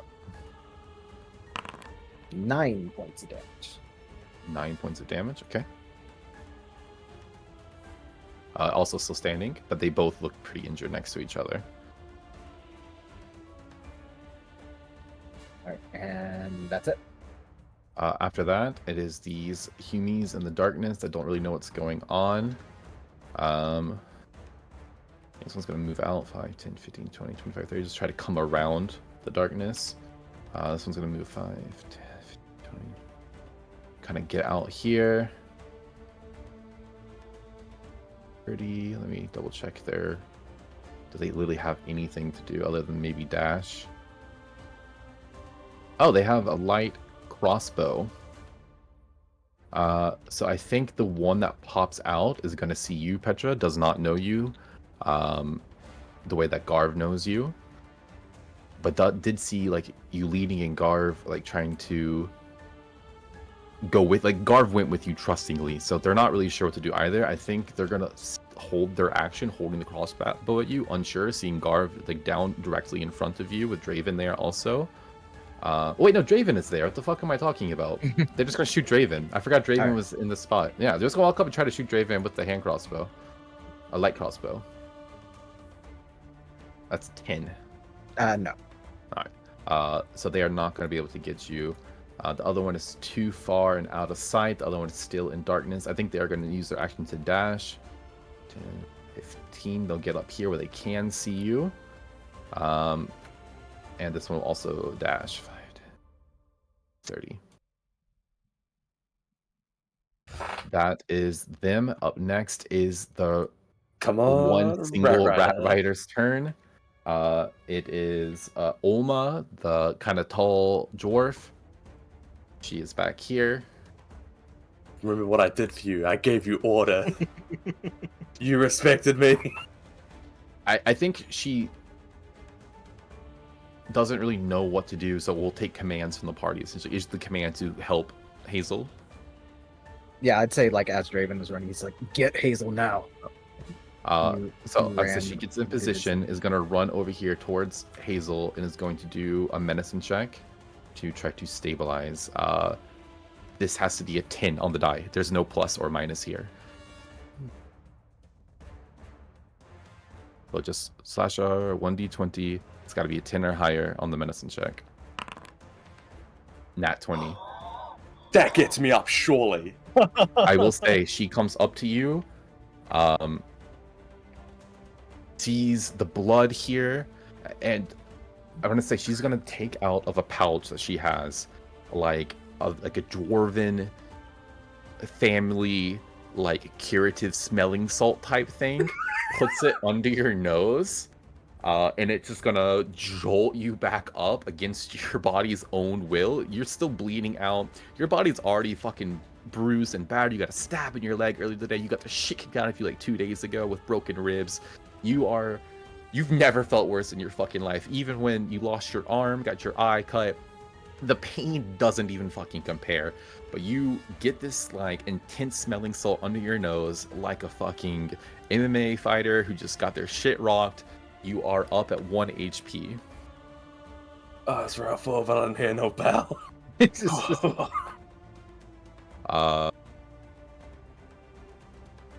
That's gonna be her turn though. Hazel, that is you with 1 HP. Okay, so Garv down, this guy down, Bandit in front of me. The other two orcs are hurt. Bandit probably has worse. than an orc. No, plus an orc would do more damage anyway. I think it's got to be a slash against the orc that's already here. Okay. The one like right next to you. You just kind of kip up as well as you can. Go ahead, roll to hit. Natural 20. This is a string right here. I'm gonna say this. I'm gonna do a nice little thing for you here, Sam, because this orc has like 4 HP or something left anyway. So I'm gonna let you get like a cleave on this into the next one as well, as you kind of like get like as like the reward 2 nat 20s back to back. This is a cinematic scene. You get up. I'm gonna give you cleave into the next one as well. So my damage will go against this one and into the next orc. Yes. That is awesome. A merciful god. That's 26. Oh, hold up, but I'm actually... Oh, I guess I'm also a half-orc, so I get savage critical. Do you have that? Yeah, it already added. 26 in total. 26 in total. Okay.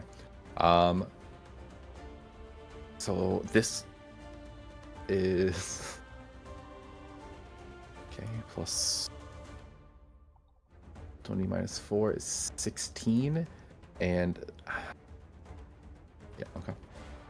Hazel, you describe exactly how this happens, but the 3 enemies all right next to you, you take them down in one fell swoop.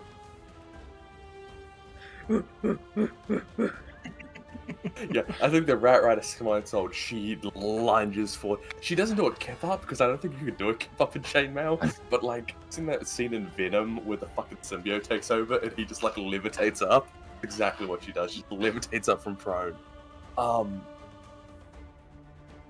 I think she, like, left hand, like, shield kind of hanging off, left hand grabs the bandit by the throat, spins him, gets his sword through the stomach, and then charges through all 3 of them and just skewers. Yeah. You get on this person, they just popped out of the darkness. They don't have a fucking clue what's going on. They just are like, you get the fucking blade right through them, full body power, shove it straight through. The last bit, not enough to fully shish kebab the last orc, but right into like the liver, like a vital spot. All 3 of them just fucking dead. She just lets out a primal scream, lizard part of her brain, and that's a turn. Holy shit, what a turn. Great. After Hazel is Moon. Right, well, how do I follow that shit up? Oh my god, why did it do that? Oh shit. I want to see how far is that. I can't read that. It's like... Okay. I'm gonna move closer. First and foremost. How far can you throw in D&D? Just like an object. Well, like things that are made for throwing, like what I don't know if there's an actual rule for throwing. Is there specifically like random items? There could be. I don't know off the top of my head though. I feel like it's like some weird niche rule. A dagger's 20 to 60, so I guess you can take that item's weight into account and go from there. Well, a javelin is also like up to 300 feet or something like that. So. All right. Yeah. Yeah. I'm gonna try. I want to get Hazel's attention and toss her crossbow. Sorry, so I'm reading something real quick. An improvised thrown weapon has a normal range of 20 feet and a long range of 60. Straight from this DM screen I made a long time ago. So I put that in there. So 2060. Sorry, what are you doing? I was reading. I want to throw Hazel her crossbow. Okay. You're exactly 20 feet away. Yeah, so would that be an action or? To toss the crossbow? Yeah, because like throwing a weapon is generally an action, so or at least an attack. So I'd say it's an attack. Yeah, seeing Hazel's like got fucked up and she's bleeding, and probably doesn't want to hold the line. Moon will run up and toss her a crossbow, so she has an out if she wants to back up and still attack. Is this still all open area over here, or would I be able to hide? No, there's buildings there. I just didn't make a huge map for this. So there's like a building that you guys were behind a little bit off screen there. Sick. Well, I'm gonna toss it, and then I'm gonna try to hide. Okay. Ooh, don't do that. Super quickly, DM to DM, there's nothing more relatable than making a map, and then your players only use, like, the top fifth of the fucking map. Hmm. Yeah. I should have just, like, boosted everything up a little bit, is what I should have did. Like, so, but it's fine. I could have just easily put these buildings up there, and it would have been the same thing. Yeah, so 19. So I run up, I'm just like, Hazel! And I throw the crossbow, and then I'm gone. Disappear. Alright. That's your turn then? Mhm. Next is Mindra. Mindra is going to hop down off the building, and she's going to wedge herself in between Draven and Hazel, kind of where the orc body is. Mm-hmm. And she's going to take a stab at the archer that's diagonal to that one. Okay. 17. So that's against this, like, bandit here, right, that I'm circling? Yes, correct. Yep, okay. So you go there. That 17 definitely hits, yeah. All right. So in this you is moved poison. Draven, not Mindra. That's right, Yeah. yeah. That's why that made sense, yeah. I was like, why did you not just move yourself, Draven? Yeah, I can't do it. I can't do it. So Mindra is actually going to move here, you said, right? Hop off and... Yeah. Yes. And this is with the poison dagger too. So for Great. the regular damage is 5 points piercing or slashing, I Okay. forget. And I'll go ahead and roll for the poison. And But like a con save, right? yes, DC DC 15. That is actually 15 on the die, so they save. I still think they take half, right? Yes, they do. So that's 3. Okay. And she does have multi-attack, so she's going to attack again. 1 and 1. That hits for sure. 5 more points. That one goes down. Okay. And with that, she's just going to kind of look to Draven and Hazel and kind of like signal for them to back up with Garv. Right. At that is Petra. So, mechanically, if I reach down and pull my dagger out of Garv, that's not gonna kill him, right? As long as you don't twist it. Yeah, I pull the dagger out of his chest, not the one that I metaphorically stabbed in his back. So now I'm dual wielding daggers. And I rush up to this lovely orc who's definitely not going to murder me. And I'm going to do some 2-weapon fighting. All right. Hazel respects that you went with this over magic. It's like a Tails game. Hazel will remember this. 12 on the first one. AC is 13. And on the second one, 15. Hits. But this one will just be a D4 because I don't have the fancy thing. 2 damage. 2 damage. And this one was unhurt before then. So you just kind of walk up to them, 2 daggers in hand. One they just easily deflect with their axe, but the other one you kind of get as they're doing so in their arm. They kind of like let out a little growl. Hurts them, but isn't anything life-threatening at the moment. And that will be my turn. All right. After that is them. So I think this one's going to pop out here, immediately see the pile of dead bodies, and look over at you, Hazel. And this one is up next to you, Petra. So there's really no other choice to do but go after you. Hazel, or fucking, yeah, Petra dies again. Part 2. Electric Boogaloo. Let's see, this one is against Hazel. The wrong thing. Dirty 20. Fuck! For 5 damage. With the smelling salts, it only go back up to 1, correct? You went up to 1, yeah. So I think you shish kebab these people, like just kind of like on that rush of the smelling salts, like jolting you back, your own adrenaline kicking in from a near-death experience. As you shish kebab them, this orc just comes up behind you with like the back of their club and bashes it into the base of your skull. You just drop. Next one is going to go after you, Petra. 22. Not a crit though. Not a crit. Shouldn't one-shot you. Shouldn't one-shot you. That is 11 points of damage. Petra's down. Down, but not dead, correct? Mm-hmm. All right, so you have 2 unconscious members now.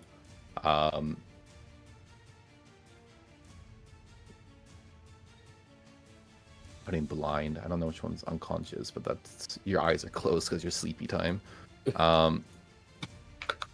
That is them. They don't have a multi-attack. After that is Garv, who's unconscious. Nitha.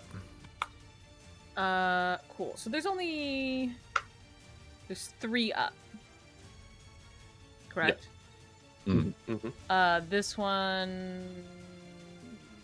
one, and this one. These 2 over here barely. This one hasn't been touched. This one hasn't been touched. This one has taken 2 damage. This one also hasn't been touched. Oh, lordy. Y'all are killing me here, Smalls. I said the best turn of my life. You'd leave me out of it. Cool. And she just had the 1 poison dagger, so all these are just normal Mm-hmm. attacks. Unless she jumps down and grabs her dagger. That's a free object interaction. Oh. Can she use it again? She can just do that multiple times? The dagger? The poison one? Yeah, it but just you like threw it is the problem. Yeah. I think I threw it into this guy. So Yes, So- that's correct. I'll Is have she her- I hopping can't off the move her. roof? Yeah, I'll hop off the roof, grab the dagger, and I'll attack this one right here. Yeah. Hops down in a flurry of cloak, just kind of spins, grabs the dagger, and in that same spin, slices it into the orc that is right next to her. Roll to hit. And it's just straight because no advantage for any reason, right? Right, because Hazel went down, so... Or it would have been an advantage anyway, so no sneak attack either, because there's Yeah. no ally. 19? Does hit. What is this? 1d4. It needs to make a Constitution 15. That's a save. Yeah. No, that did save, I mean. It No, didn't does save? say. It did save, yeah. It I did. rolled a Okay, 16 so on the it's- die. It's half damage, so 1 sec. 2d10. Oh, fuck. So halved 3 damage and then 6 1. with the dagger. So 7. Then that's 1 dagger attack, so now she's gonna attack again. Still has the poison though, right? Mm-hmm. Okay. God. Is she using the same one 3 times? She says she can make 3 dagger attacks. I don't know if it's like It'd be offhand or... you could use 2 and then 1. So you could do the poison one twice and then the other one Sick. once. Gotcha. 10? Does not hit. Okay. So this is the offhand dagger now. Yeah.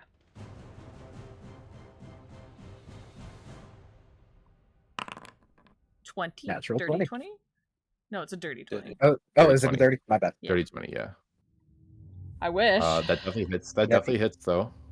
D4 plus 3. Another 6 damage. Just shy of taking this one down, is still standing there, furious and angry. Didn't expect this to happen. She who landed so coolly and like deftly and like started slashing, expected this to be like a quick kill, like Assassin's Creed style, like jump off the roof and get it done. And they just kind of turn around and she's like, fuck. Right up against someone that's not her preference. Yeah. After that is Draven. Okay. So let me see.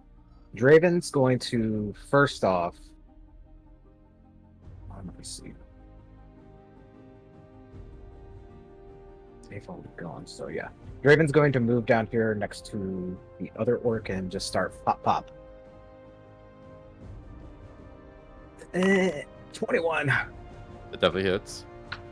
All right, that is 10 points of damage. Okay, 10 points of damage. You go hit them And hard. They're bonus still action. 21 again. Yep. 6 points of damage. How do you get rid of this one? Draven sees Petra go down again, and the memories start flooding in. So he goes into another rage, just punches him, and then he's tuning up the band, and he's gonna super kick that one in the skull. And this one will be lethal. He can't have any witnesses this time. And he will wedge himself in front of Petra's body right now to kind of deter any attacks on her. Okay. And before I get one shot. One can only hope. And After you put your body there to kind of block, and this bandit is gonna walk up against you. This DeRozan like scrub member. They're gonna roll to hit. 7. Nope. They just wipe out at you, are unable to get it done. You can see panic is starting in their eyes too, as they see Garv down, all these like orcs down, pretty much everyone just being taken. Just 2 people left up. They're kind of freaking the fuck out. That's their turn. After that, it is the Rat Rider's turn. I think she is again like, oh, come on now, and gonna try to use smelling salts on you, Hazel. Didn't even get a chance to move. Is just gonna roll another stabilizing check. Round 2. But it's one of those tricks that only work once. Your body can really only handle one kick of that shit before it loses effect. As you've literally used all of your adrenaline that your body can produce for like the next week. Does not stabilize you, sees you bleeding there. She's like, oh fuck, come on. No, fuck, if only I had medical training, I could actually stop the wounds. That's it for her. Hazel, you're up.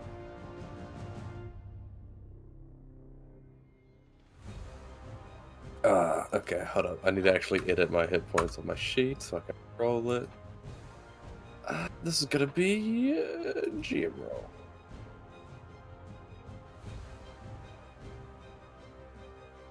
Okay. After that is Moon. All right. Here's the thing. He was originally gonna run for Petra. But then he sees this dwarf over here like, oh fuck. So he's gonna run up and try to stabilize. He's gonna like run up, slide on his knees, and try to stop the bleeding, stabilize Hazel. I swear. Kendrick! Is this a flat or is this a medicine check? This is medicine. Okay. Kendrick, let me roll above a goddamn 10 today! And my life is yours. And my life is yours! Okay, well, let's see what Kendrick can get done. No! Unfortunately, Drake's forces were too powerful. You're also, like, just with this dwarf here, now your hands are just covered in blood, and the 2 of you are looking at each other, like, with hands covered in blood, like, we're not doctors! Oh, Right. fuck. Oh, shit. Hold on. That's a big load of fucking nothing for bonus actions. So, that's me. I like how Moon's sideways. Mindra. If it's Mindra, okay. Mindra's going to try and put the rest to sleep. She's going to take 1 step to the right and attack the one directly to the right. Yeah. Easy enough done. Just walking on a pile of corpses. Yeah, also Mindra's not one to put someone to sleep. It's a permanent sleep. 23 hits for sure. Okay, so oops. 7 points of damage. That takes that one down. She just quickly, with like lethal efficiency, takes that one. And she does have enough movement to get to the other one, so she's gonna run up on that one as well. Roll to hit. 23. That hits. All right, that's 6 points. Con save 15. 6 points. Con save 15. Con is +1. That's exactly 15, 14 +1. Oh, 17 points of poison damage, though. Okay, so that's still enough because it's half, right? Yeah. You see they're like straining to resist this like feeling going through their body, constricting their veins, like clenching their fists, but that shit just rushes through their system. Their heart explodes from the inside or some shit, and they just fucking collapse. What kind of There's poison are nothing they stopping using? I don't fucking know. It's that drow shit. All right, and Done. I assume combat's over now. Yes. Combat is over, but we still have people making Yeah. death saves. So we're still in initiative. All right. We're gonna argue. We're gonna put a key. After Nitha is sorry, not Nitha. After Mindra is Petra.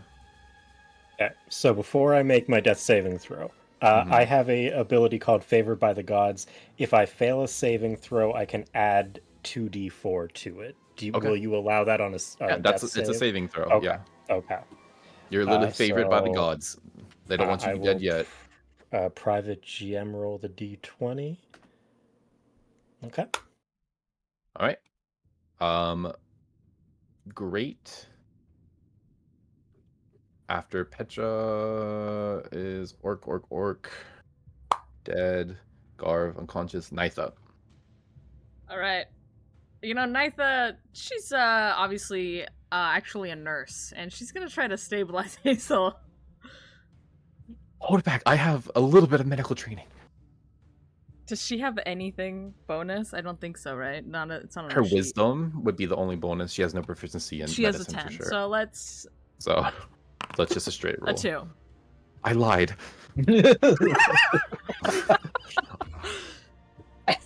It's just 3 people all covered in Hazel's blood trying to put it back in, but this is a body that has been fucking battered beyond like recognition of what a body should look like.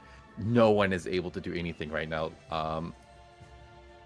That's her turn. This is fucking crazy, Draven. dude. I'm going to try and stabilize Petra. This orc, so it's 16. away.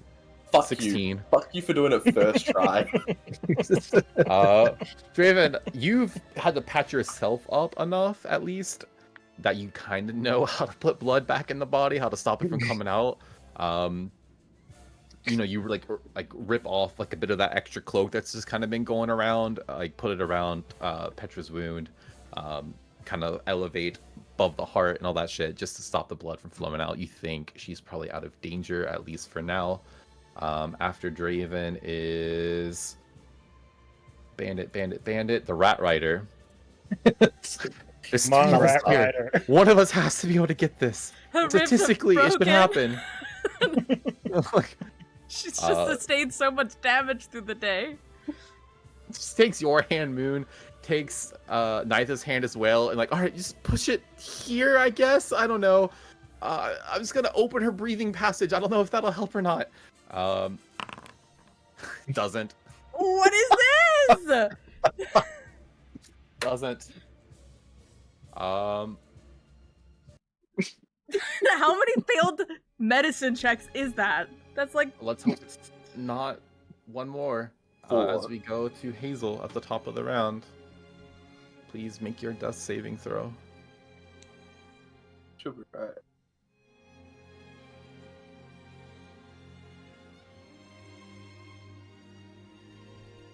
All right.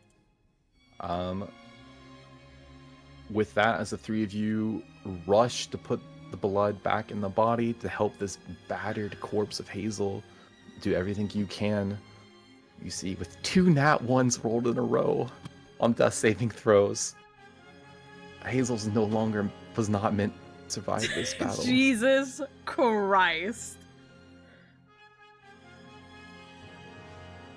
And I think that's where we take a break. What's the opposite of favored by the gods? Because I have that.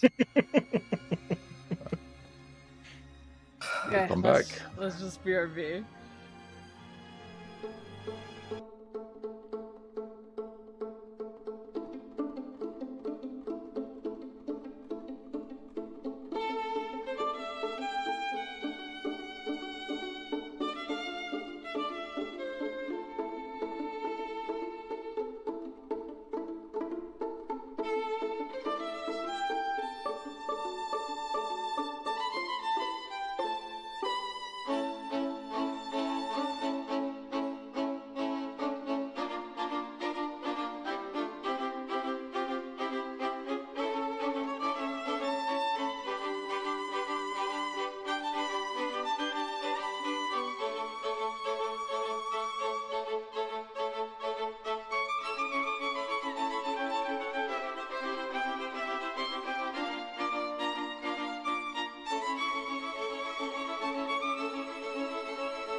All right, we are back with a little bit of a retcon. Things are maybe not as bad as we thought before as we looked at the dice rolls here.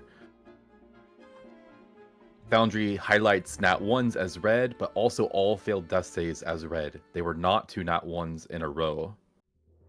Hazel is not necessarily dead yet. They have 2 failures. We do have the chance for stabilization. After Hazel, the top of the round is Moon. We're back, bitches. We're back. The dice have not been in your favor, Sam, so we will see. All right. What's the turn order? So it's me, and then who would go after me? Nitha, then Bright Red is last. It's Moon, Mindra, Petra, who is also unconscious still, though, right? No, Just Petra's... saved. Oh, Just okay. Stabilized, unconscious. unconscious. Then Nitha, Draven, and then Olma, the Rat Rider.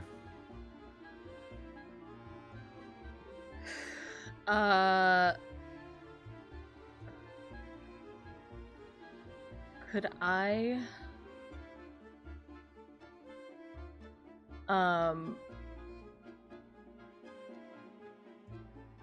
I want to stabilize. I think the I- word you're looking for is No. stabilize. I want to stabilize her. I want to wait to get the help action from someone.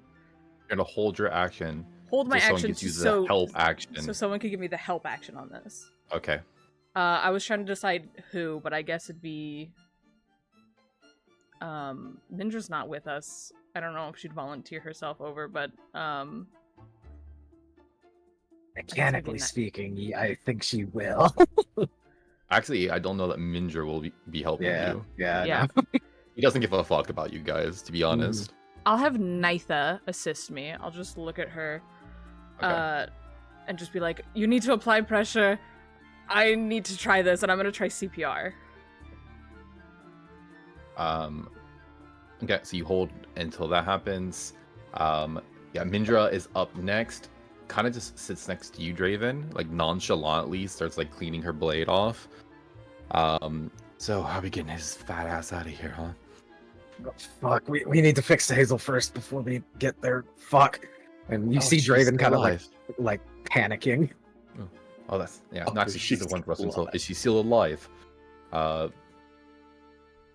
Just kind of looks over her shoulder at the whole like fucking medical crew over there. After that is Nitha. Nitha's like, okay, CPR then. So what do you mean to do? Compressions and what? I'm gonna do CPR. You need to just hold on to the wound, keep it closed. What? Okay, there's a lot. All right, just. Okay. All right, you have medicine with the help action. Nat 20. Kendrick! You see Nitha like almost like with her full body is like using the weight to put onto Hazel to stop blood from coming out, just full pressure, coating herself in Hazel's blood. You start doing chest compressions 30 times. 3 breaths. 30 times. 3 breaths. You go about 3 rounds of this until suddenly blood just pops up again out of Hazel's mouth, eyes opening just long enough to like go back unconscious, see you above them go unconscious, and you see there is a shallow but relatively steady rise and fall of the chest as oxygen re-enters her lungs. Oh my god. We are literally the best we could do anything. We are immortal. Fuck yes.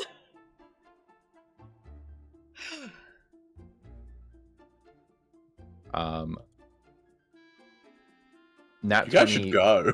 medicine check. I will say this is like our little home rule. On the medicine check, Nat 20, you get the 1 HP back again. But I'm gonna say that because you've gotten up twice like this, you have 2 points of exhaustion. Understandable. I got like blood all over my mouth. Yes.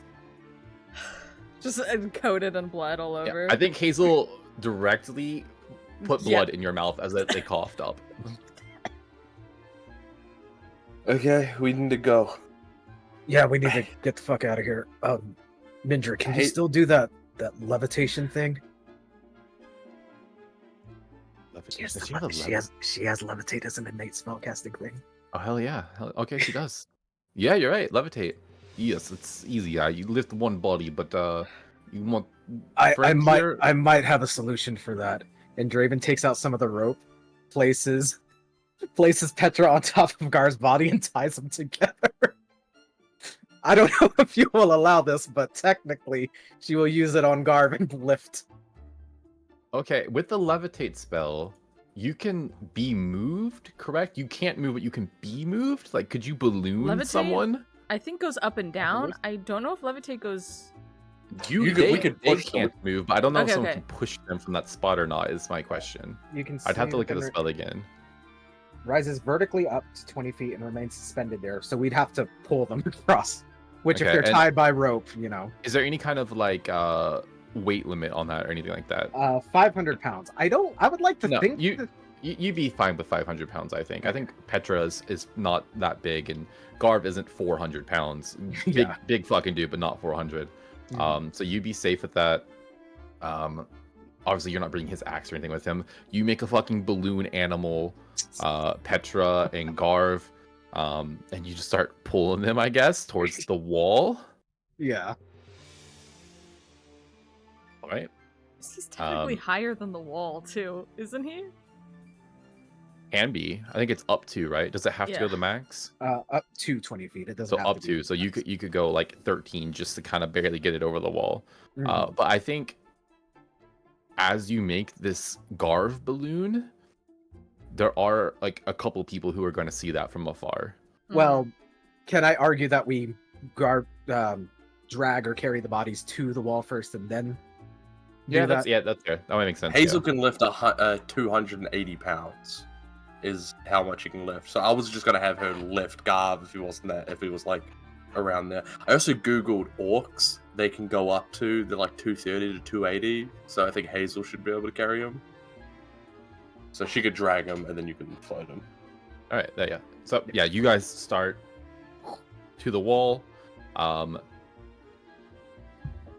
You also know out there are at least 2 contracted assassins and 4 members of the Shadow Legion who are just fucking taking people out in the shadows and pop it down. So there is a little bit less DeRozan presence. I'm just going to roll a D100. I love me a good old D100 just to see how the world acts.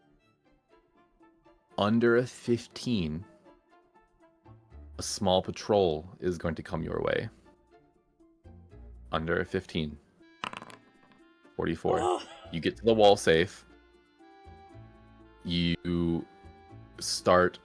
You see Nitha and Mindra again take your grappling hook back. Or I guess it'd still be there. You never left it. So just kind of like make sure it's secure. And they start scaling back up the other way. No, that doesn't make sense. Either way, a rope gets situated. I'm not going to get into semantics about that. I was thinking, no, they'd be on the other side. No, it doesn't. There's ropes are available. You guys get up over the wall well enough. Can I have everyone just roll me the athletics check real quick? The balloon definitely gets over. I assume Moon is giving help again. Yeah, I'll help. Thank you. The help plus guidance combo. 25. Fuck's sake. All right. Roll guidance. Yeah. You gotta get a 12. D4, correct? 10. Bro. All right. It's really hard. I know. Don't worry about it, Draven. It's hard. Listen, I'm having like an anxiety attack right now. It's been a fucking day. I also think you broke your fist on Garv's jaw when you punched him, so just grabbing the rope is very difficult right now.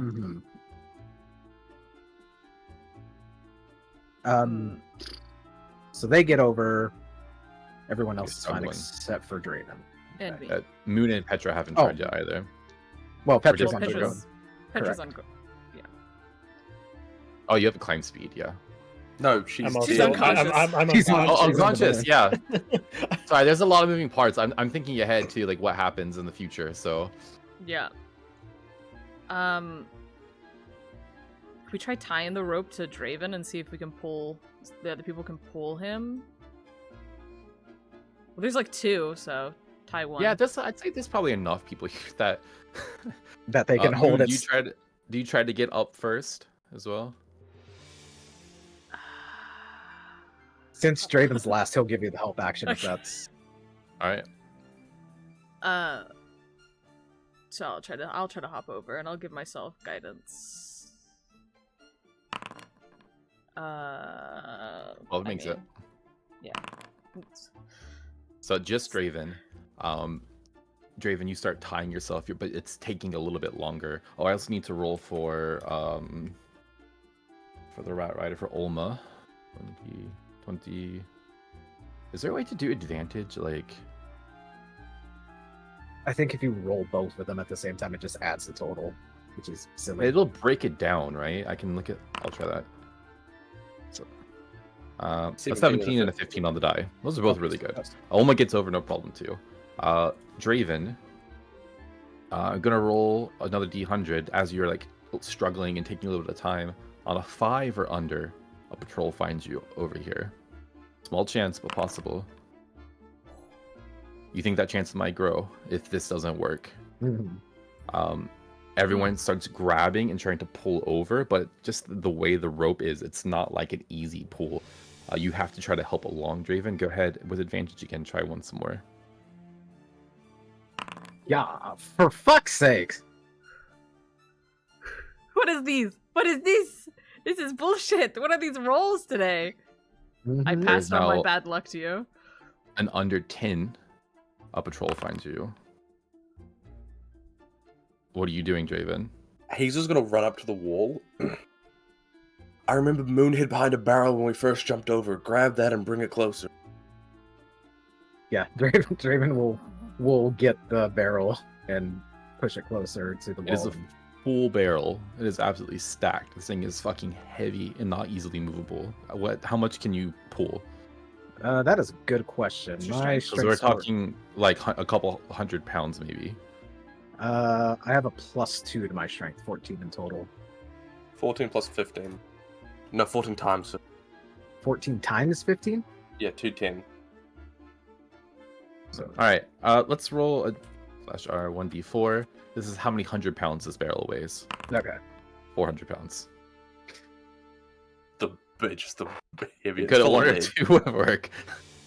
It's full of, yeah, what would it be 400 pounds in a barrel? To be fair, liquid gets fucking heavy even. Yeah.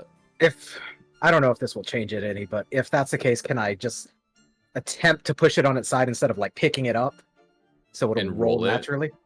Yes, but you're gonna have to. There's gonna be another like spot check while you're Alright. doing this. Yeah, that's fine.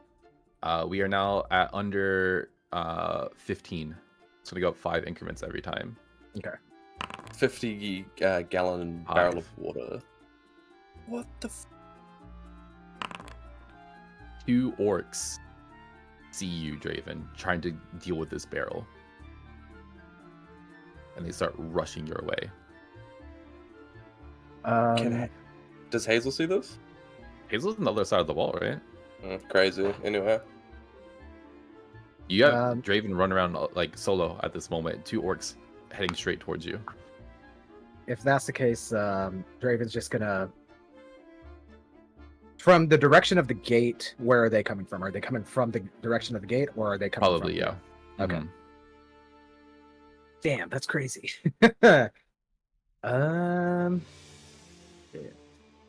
And how many are there? 2. Just 2. Okay. Draven's just gonna shout and say, "The fuckers went that way! Go after them!" and point in the opposite direction. Roll me deception with disadvantage. It is dark, and does that change anything? People are looking for you Alright. specifically. If this was like Moon or something, I would say maybe, but they're specifically looking for you. All right, that's a 12. 12. What do I roll? Like gullibility, like a wisdom save, I guess. Insight. Is that what the whole point of insight? Yeah, that would make the most sense. Insight. Why did that not come to my head? Okay, these are just orcs, so their insight is what wisdom based, right? So plus 0. I'm gonna say they have advantage on this though, because they're living, thinking creatures. They have a brain. They have a brain. They're not like just fucking dumb, easily tricked guards in Skyrim. So I'm gonna roll. They don't have a plus. They do have advantage. The higher of those two was a 10. That was a 9 and a 10. So it's 2d10. So there's a 9 and a 10 on the die. That is a fail. I think in the panic, they went that way, and they spot the absolutely just fucking littered dead bodies on the ground, and that catches their attention more so. They don't really take the time to scan your face, Draven, and they start just heading towards to see where their fucking comrades are slaughtered on the ground.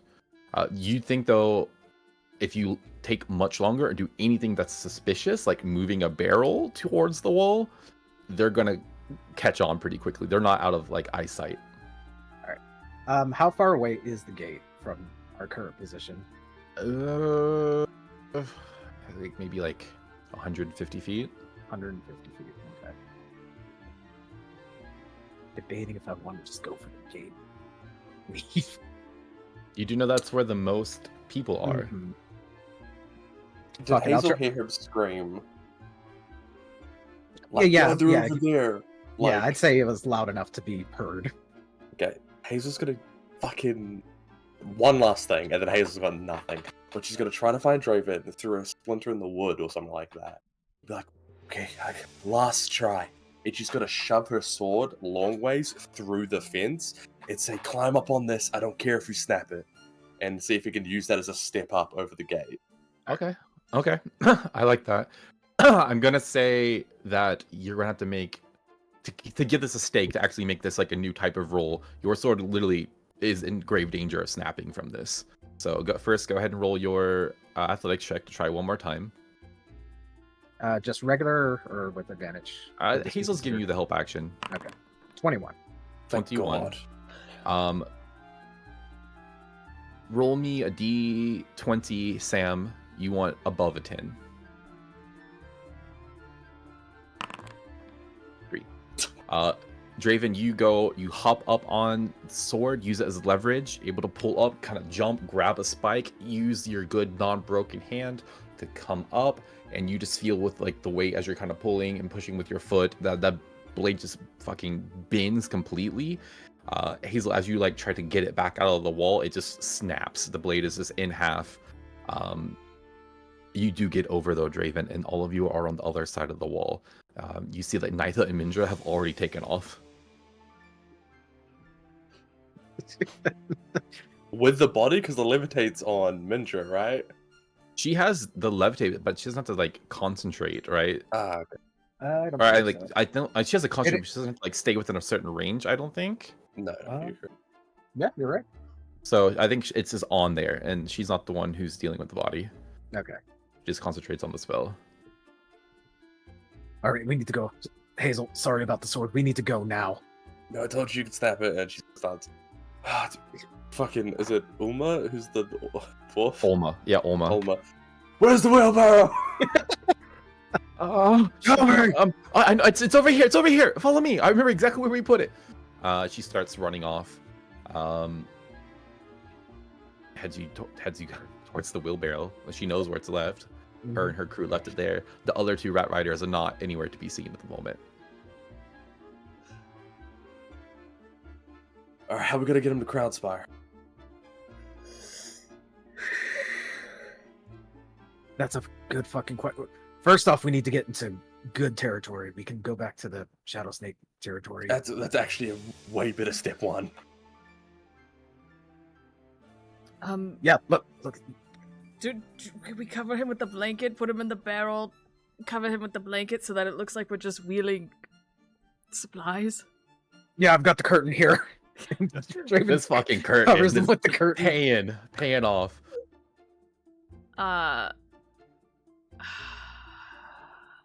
Is it like Gar Pedra? Is she still on top? Yes, It's like Petra's on top. And no one's untied them. okay. A barrel of corpses. Does Petra still have the battle axe that God gave her? The rigor mortis and So, yeah, I hate to be like, sorry, Petra, I need this more than you do. Yeah.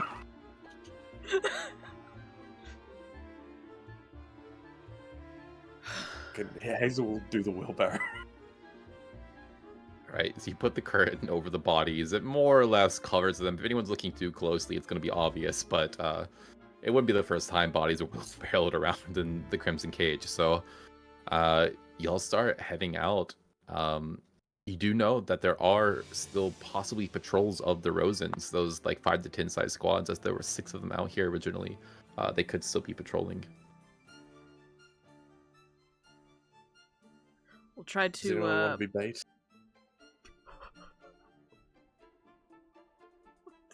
With an ask. Moon, what are you going to say? We could just try to have someone scout ahead of the barrel, keep an eye out, and try to avoid. We can move as slow as we want at this point. Yeah, I can do that if you guys want. Okay. I'm gonna give Draven guidance. All right. Do you want to use the guidance on the investigation check or the stealth check? Let's say the stealth check. Or, I guess I say not investigation, perception check. But... Yeah. All right. So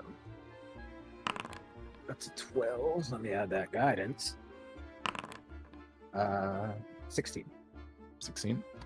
Okay. And then roll me a perception. Yes. 10. 10. Okay. I mean, these groups are not being quiet. They're out hunting for someone. They're not creeping through. I think you do hear one of them a bit of a ways off. You were able to redirect your party without getting caught too much. Simply for the fact that there's so much shit happening elsewhere that is so much louder and more pressing. There's those fires that got started that are being dealt with. There are now screams going around that Garv is missing, that his guard is down. And I think, I said they'd be suspicious. If you did anything suspicious, those 2 people would see you. I think they see you quickly jump over the wall as well, though, Draven, and kind of hop over. So you do have at least 2 orcs who are maybe looking for you somewhere, but you don't hear them or see them as you're scouting ahead at the moment. Okay. I also think with Nitha and Mindra kind of skulking about their own, a little bit more skilled in that realm, you guys are able to get back to Shadow Snake Syndicate territory without being directly accosted. And Draven will lead him to a different safe house than the one that we went to previously, just in case we were followed. Yeah, that's definitely easily enough done. You guys go to one of the safe houses. It's like a small place where no one else really lives. And Nitha and Mindra will join you guys there, and you guys have like a little powwow essentially within that space. Doors are closed. You don't suspect anyone will probably come here. There's nothing that ties these things back to the Shadow Snakes. If anything, the Rat Riders are probably going to be getting some heat pretty soon. Because you assume that black cloak that Mindra was wearing, everyone else had on the same thing. So you get the sense that they probably all changed to look like Rat Riders. And that was their strategy. Mm-hmm. So, but the 1, 2, 4, 6 of you. You started with 9. Are we at 6 now? Plus Garv 7. 7. No, you have almost 7. Yeah. Anyway, yeah, the 7 of you plus Garv are in this place. And what are we doing? What about the Rat Rider? There's 1 Rat Rider. Yeah. Okay, they're with us still? Yeah, almost with you still. We need to get him back to Crownspire before he wakes up. Yeah, that's our next objective. Could you like, could we send a bird or something so they would know we're coming with, like, an unconscious person in a barrel so we don't get held up? I feel like we need to say who it is as well. That way they can send, like, Moon, an escort. you have seals that say that we're meant to come here with Garv. So once we get to Crownspire, it shouldn't be a problem. But if you're talking about wailing him throughout the city, then yeah, we might need to be. I was hoping I could just tell people I'm with the Emerald Knights and they'd let me go. Mindra, do we have free reign of our territory right now? We can maybe take a few back roads and try and make it there as quickly as possible. For now, yes. There's no way the Rosens will come here. All right, so we'll make our way through our territory and take it as far as we can to get to the Crownspire. Hey, Mindra, you ever stolen a cart before? Like, you know, those ones that go throughout the city? Of course, I steal many things. Could you do it again? Don't Mine's kill no the guy problem. driving. This we'll see what happens, but it's easy to get, one way or another. This is late, it's probably not manned. Okay, that actually makes me feel a lot better. Yeah, go steal an unmanned wagon. We'll put him in the back, we'll get him there. People aren't going to be checking us. I ask, though, how this benefits my group, taking Garv away to the Knights of the Emerald Order. We've severely weakened the DeRozan family. Yes, but you who says you're joining back up, why not bring him to us? We can probe him for information, get knowledge. It makes much more sense to come back with us, not give him away to the crown. Bombastic side eye from Moon between Draven and Hazel. Mindra, this is important. A lot of the people that we know are missing right now. And I feel like maybe the Emerald Knights have a little bit more free reign of, you know, walking willy-nilly into different territories than we do. After all, we don't want to get involved in direct conflict. That was the whole point of being subtle here. Raven, your heart is too big, worried about your missing people. You said you're joining back up. Your heart should be with the family, the syndicate. And it is. I said what I said, and I meant it. With that being said, if let's say we were followed, I mean, they'll know that eventually they'll find out that the Shadow Snakes have him. This is the safer option. If they find out that Garv's with the Emerald Order, it takes the heat off of us. Roll me persuasion with advantage. Okay. There is some logic, and she does like you well enough. 13. 13.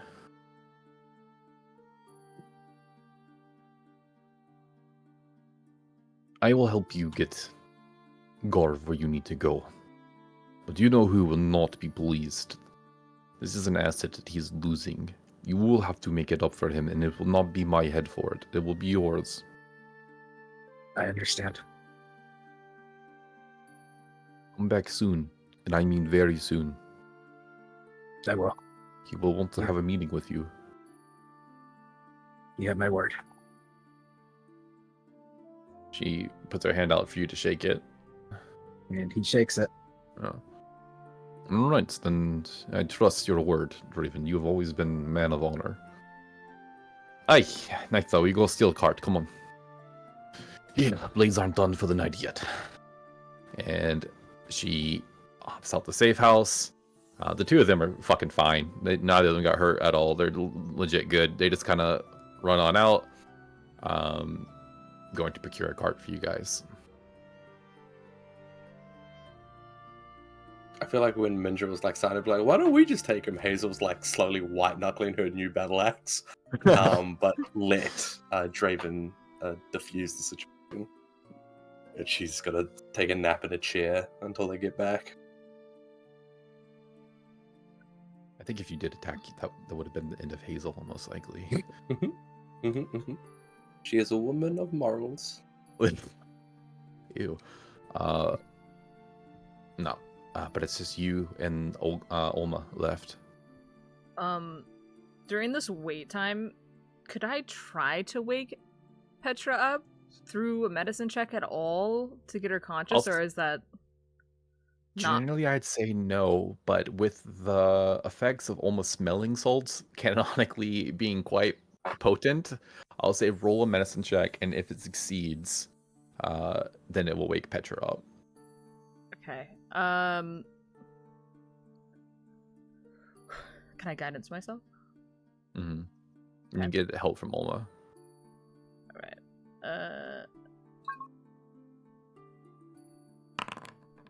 It's an 11. Okay, Without that's enough. guidance. Okay. Yeah, that's enough. So you get your one kick of adrenaline from the smelling salt. It's a one-time use type item. So it'll never work on either Hazel or Petra ever again. But you open your eyes, Petra, this intense smell filling your nostrils, this dwarven smelling salt. And you see you are no longer in a battlefield surrounded by bodies of orcs, but instead in a safe house surrounded by the people that you care for. Am I still tied to Garv? I would have Like, untied. people I untied? would have. Okay. No. No one said that. Okay, you're fine. She kind of like looks around, makes sure that like everyone's alive, and she's like, "Man, you know, this life is crazy, guys. It's real crazy these days." Graydon's gonna reach into his coat, pull out the other cigarette that was given to him that he's been saving this whole time, and hand it to Petra. Oh, thank God! She like holds a fireball in her hand and lights it. As you hold that fireball in your hand, Petra, you feel it's stronger than normal. She like stares at it for like a little too long, and then like puts it back away, and just kind of keeps that to herself as she starts like puffing on the cigarette. She's like, "So what's damn guys, what's the plan? Because honestly, I kind of lost the plot a long time ago. What are we even doing? I got hit in the head pretty hard." Mindra and Nitha are getting us a cart to go to the Crown Spire.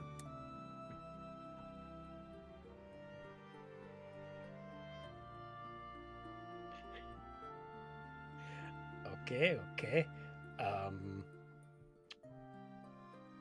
What are we gonna do from there? I've actually got to come back here afterwards.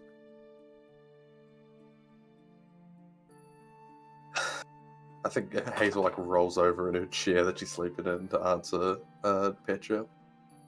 Well, if they get the right information out of him, it will back the claims that both the criminal aspect and the crown aspect believe the heist to be a bust, which would be enough incentive to get the Emerald Knights to investigate the manor specifically. At that point, it'll be out of our hands. We wait to see what shows up, and hopefully everyone we know who's missing shows up. And they get promptly taken to jail. And she rolls over in her bed. I think Petra needs like something to do with her hands to keep her distracted. So she like goes over to Moon and like takes the ripped Emerald Knight cloak, and just, like pulls out a little sewing kit and starts sewing it back up. So if we turn him in, this could be it. We'll just be done. We've done it. For now, Could at be. least.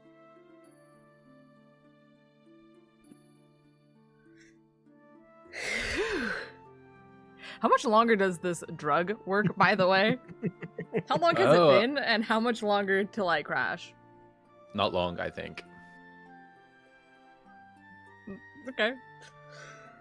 Draven's gonna kind of like drape the cloak that's been thrown over Moon and kind of like make him comfortable. Excuse me, and just be like, "All right, here pretty soon you're gonna come down really hard. Just try and relax, okay?"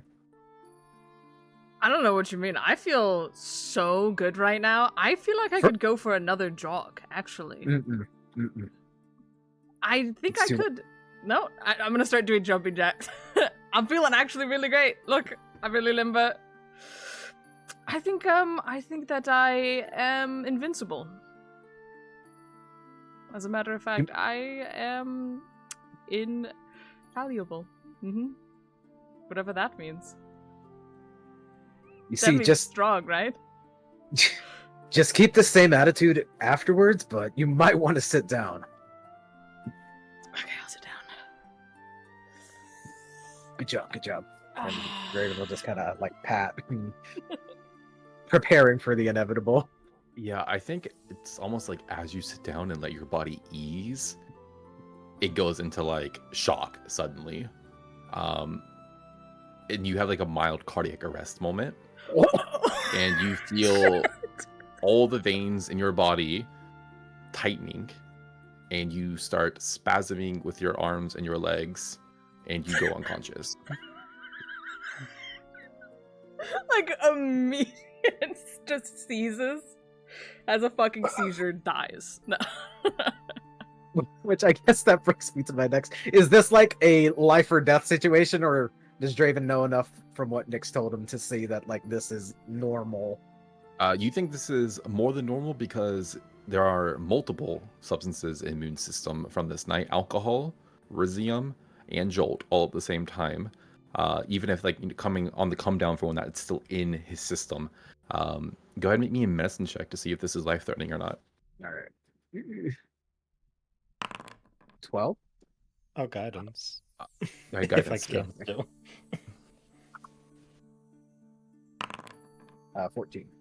You look over at Moon, the body just losing control, twitching. You don't think this is going to be life-threatening? Probably. But it could be the type of thing that like shortens your lifespan. Like it's having a very detrimental impact on Moon's body. It is causing internal damage. It probably is not immediately life-threatening, but it damn sure isn't healthy. All right.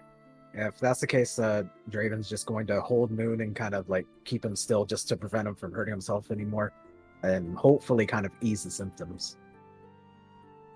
Yeah, I think you feel Moon's like very clammy, starts sweating a lot, and like even after like the major like seize stomps, there are like still like involuntary twitches as like the jolt is like leaving the system, and it kind of affects the nervous system. I did my part.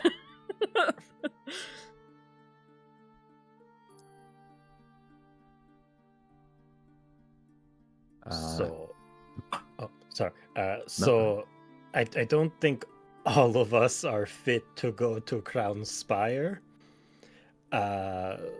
Maybe I stay here and look after Moon, and Draven and Hazel go and hopefully maybe Nitha will be nice and go with you.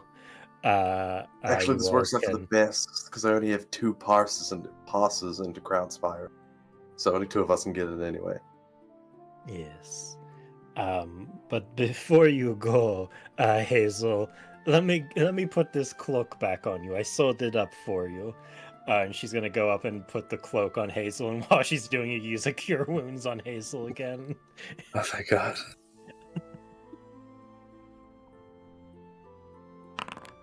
I rolled max 12 health, so I think that brings you up to full. Yeah, you've got me to full just every time you have cure wounds, mate. Nothing wasted.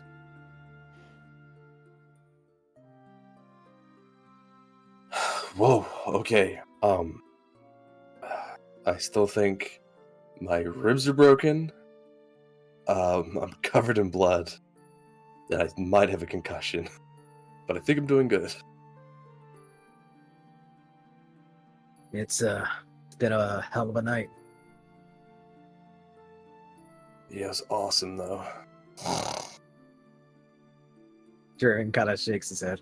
Fucking awesome, yeah. If no one else is doing anything specific, I think it takes about like 20 more minutes or so after this before you hear Draven, a very specific knock on the door that you recognize, before being opened up by Amindra. Oh no, do we have Carton? And looks over at Hazel, and your young friend here will be happy to know that no one died in the process. Perfect. And Draven will kind of shake Hazel awake. And all right, time to go. All right. Has levitate worn off at this point? Yeah, it was only up to 10 Oh yeah, minutes. levitate before Minja even left. The levitate would have been done. Okay. I think Hazel in the 20 minutes also would have hogtied. Like once we removed Petra, she would have hogtied and like gagged. So whenever he wakes up, he's still bound. How much rope does she have? I imagine it's a D&D party. There is ample rope between everyone to tie one person. No. I'm going to use all 50 feet of rope I have, because this is Garv we're talking about. This isn't like a simple... Like, I think she'll do the hog tie and be like, that's not enough, and like, fucking just wrap him, like, cocoon him. Yeah, I mean, he is a strong fucking dude. He's a big man. You absolutely tie him up. You're gonna have to like get the wheelbarrow and like lift him into the cart, but it was like brought out here. You see it's got like 2 old horses pulling it. There's enough room for about 4 people, but someone also has to be the driver. Draven? I can, but I don't know how... Well, yeah, I can do it. We're going to be in our territory. Oh, no, I'm... The fucking soldier ability of land vehicles is becoming useful in the first time I've ever played D&D. Move out the way, and she'll fucking take the reign. Fucking dick. And Draven's going to just kind of sit in the back. Yeah, and I think Moon is staying behind, correct? I think so. Yeah, it also makes sense for you to be front-facing too. I think Hazel, as a Knight of the Emerald Order, the one who is battered and beat and covered in blood, your sigil still shines dimly. And before we leave as well, Draven did grab the pass from Moon's body, so...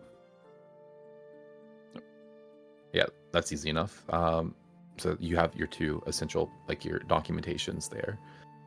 So on the cart, you've got Garv put up there with Draven in the back and Hazel driving. And then Moon spazzing. That's nice action work there. Roleplay. Yeah, I think Hazel just takes off to the Crown Spire, however many hours that will take. All right, see you soon, Draven. Yes, I'll be back soon. Can I have you just kind of keep an eye on Petra and Moon? I have work to do, but Naitha, you stay here. We're paying you for the night anyway. Perfect. That sounds even better, actually. Because I'd rather you be as close to Mom as possible. Yes, I have to go make some reports, and it's going to be a long night for me, Draven.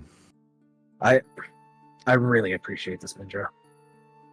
It's good to have you back. Yeah, I'll be back soon. The 2 of you head off to Crown Spire. This will take quite a while. This will be a journey that it's already going to be daytime. At that point along the way, Garv probably does come to consciousness, but is absolutely bound and able to do anything, and just looks at you, Draven, with the absolute most hatred that you've ever sensed from another being before. Yeah, I know. You can almost make out the screams through the gag as he tries to break free, but is unable to do so. And I guess we could probably like just fast forward a bit. We have Moon in recovery, Petra watching over. Petra, is there anything you're doing during this time specifically? You're the only non-traveling conscious person. I think Petra is having, since Nitha is staying with us, like having Nitha help her as much as she would want to, like getting hot water and like dipping like a rag in and like wiping Moon's brow every so often, because I imagine there's a lot of cold chills coming from Moon. Just trying to make Moon as comfortable as possible, like checking Moon's pulse every so often, things like that. And I think Nitha is pretty helpful. It's not like Mindra, who just literally could not care less if the rest of you had lived or died. Nitha does actually look after Moon here, kind of tends to him along with your help. Clearly, as we learned earlier, not skilled in medicine at all, but does her best to kind of follow instructions. And yeah, Moon is not going to die from this, but when you wake up, Moon, you will not feel good. You will be jonesing quite hard for another dose. Oh Also, boy. also, we forgot what happened with Olma. Almost there too, I guess. Yeah. Okay, She, okay. No one's told her to go anywhere, so she's just gonna stay at the safe house. She's overwhelmed. Can oh sorry. Can I start like implanting, like I'm not gonna outright say like you should join the Shadow Snakes. I'm just gonna be like, oh man, the Shadow Snakes really treat their people better than the Rat Riders, right, Nitha? Just trying to implant seeds into Alma's head to switch sides. Oh yeah, no. If I gotta work for someone, it's usually the Shadow Snake Syndicate. The Rat Riders, oh, they don't even pay well. She kind of picks up on it. Actually goes, like, whispers to you. Actually, the Rat Riders pay a lot better for my line of work, though. I hadn't heard of the Rat Riders before tonight. I don't keep up with gang culture. That's kind of the thing. Most people don't really hear about them until it's too late. You think that would be like the Shadow Snakes thing? I mean, they have their own shit too, but Shadow Snakes will muscle you a bit more than the Rat Riders will. So That's Shadow Snakes. Woo! Number 1. Best gang. Yeah, I think we cut to an exhausted Hazel and Draven pulling up the Crown Spire. You get looks as you're driving this cart as a Knight of the Emerald Order. You see as like people start their day, they see you, Hazel, and they're like, what? That no one really will talk to you though. Like they feel beneath you in general. Side hustle. Yeah. It's a side hustle, yeah. But you just get a bunch of like weird looks. No one really talks to you or stops you until you get up to the gate again. And you see that same dude who accosted you last time that I don't remember if we said it in or out of game. I think in game, when you were talking to Moonlighter, that they used to be like an aspirant in the Knights of the Order, but they just couldn't cut it. So it's that same dude looks at you like, well, what do we have here? Read and weep, dickhead, and you'll throw the seal. Read and weep, you can see. Fuck, let him through. Tosses at you. I think she smiles, and the smile hurts, and then she stops, and then she rides through. You look like shit, by the way. Yeah. You spit on the ground at their feet. They can't really say or do anything. You have full access, no problem. You end up going towards the Emerald Keep, where where you are. Well, I assume it's you pull up in the cart at the Emerald Keep. You, Draven, get out. The two of you have to like manhandle Garv, like one on either side. It's mostly you, but Draven's kind of keeping weight up on the other side. You're doing most of the pulling as he's like digging his heels and frantically trying to get away. A couple other knights who are just kind of on patrol at the gate for this place come up and see you. Aspirant, what do we have here? We, Garv DeRozan, forester of the DeRozan family, here at the request of Justicar Ithbrook of the 8th chapter. Also, is that right? You're an aspirant, right? That is your rank? No, I'm an apprentice. Apprentice, sorry, yeah. Apprentice. This is what they would have called you. That felt wrong when it came out. Well, it's iffy if I'm an apprentice. My banneret died, so I don't know what I am. Something. Yeah, he's about to get a promotion. You say that you're there to see Justicar Ethbert. Right this way. And you see like one of them kind of pushes you out of the way, like not in a rude way, but kind of like nudges you, Draven. Oh, we got this. And they start pulling along with Hazel. They lead you into the waiting room where you were before. Where you see the receptionist, like, oh my god, what a big criminal that you've brought in. I bet you're a naughty magic user, aren't you? And it's you again, Hazel. Wow, did you do this? Yeah, I did it. He's That's not a so magic user, great. though. All right, let me go get Jessica Ethered. I know that he was waiting to see you. Like, oh, he'll be so excited. You actually succeeded. That's great. Thank Draven you. kind of speaks up from behind. Hazel actually took him down her all by herself. Wow, look at you moving up, Hazel. Just doing my best. I can tell. Goes off to get Jessica Ethered.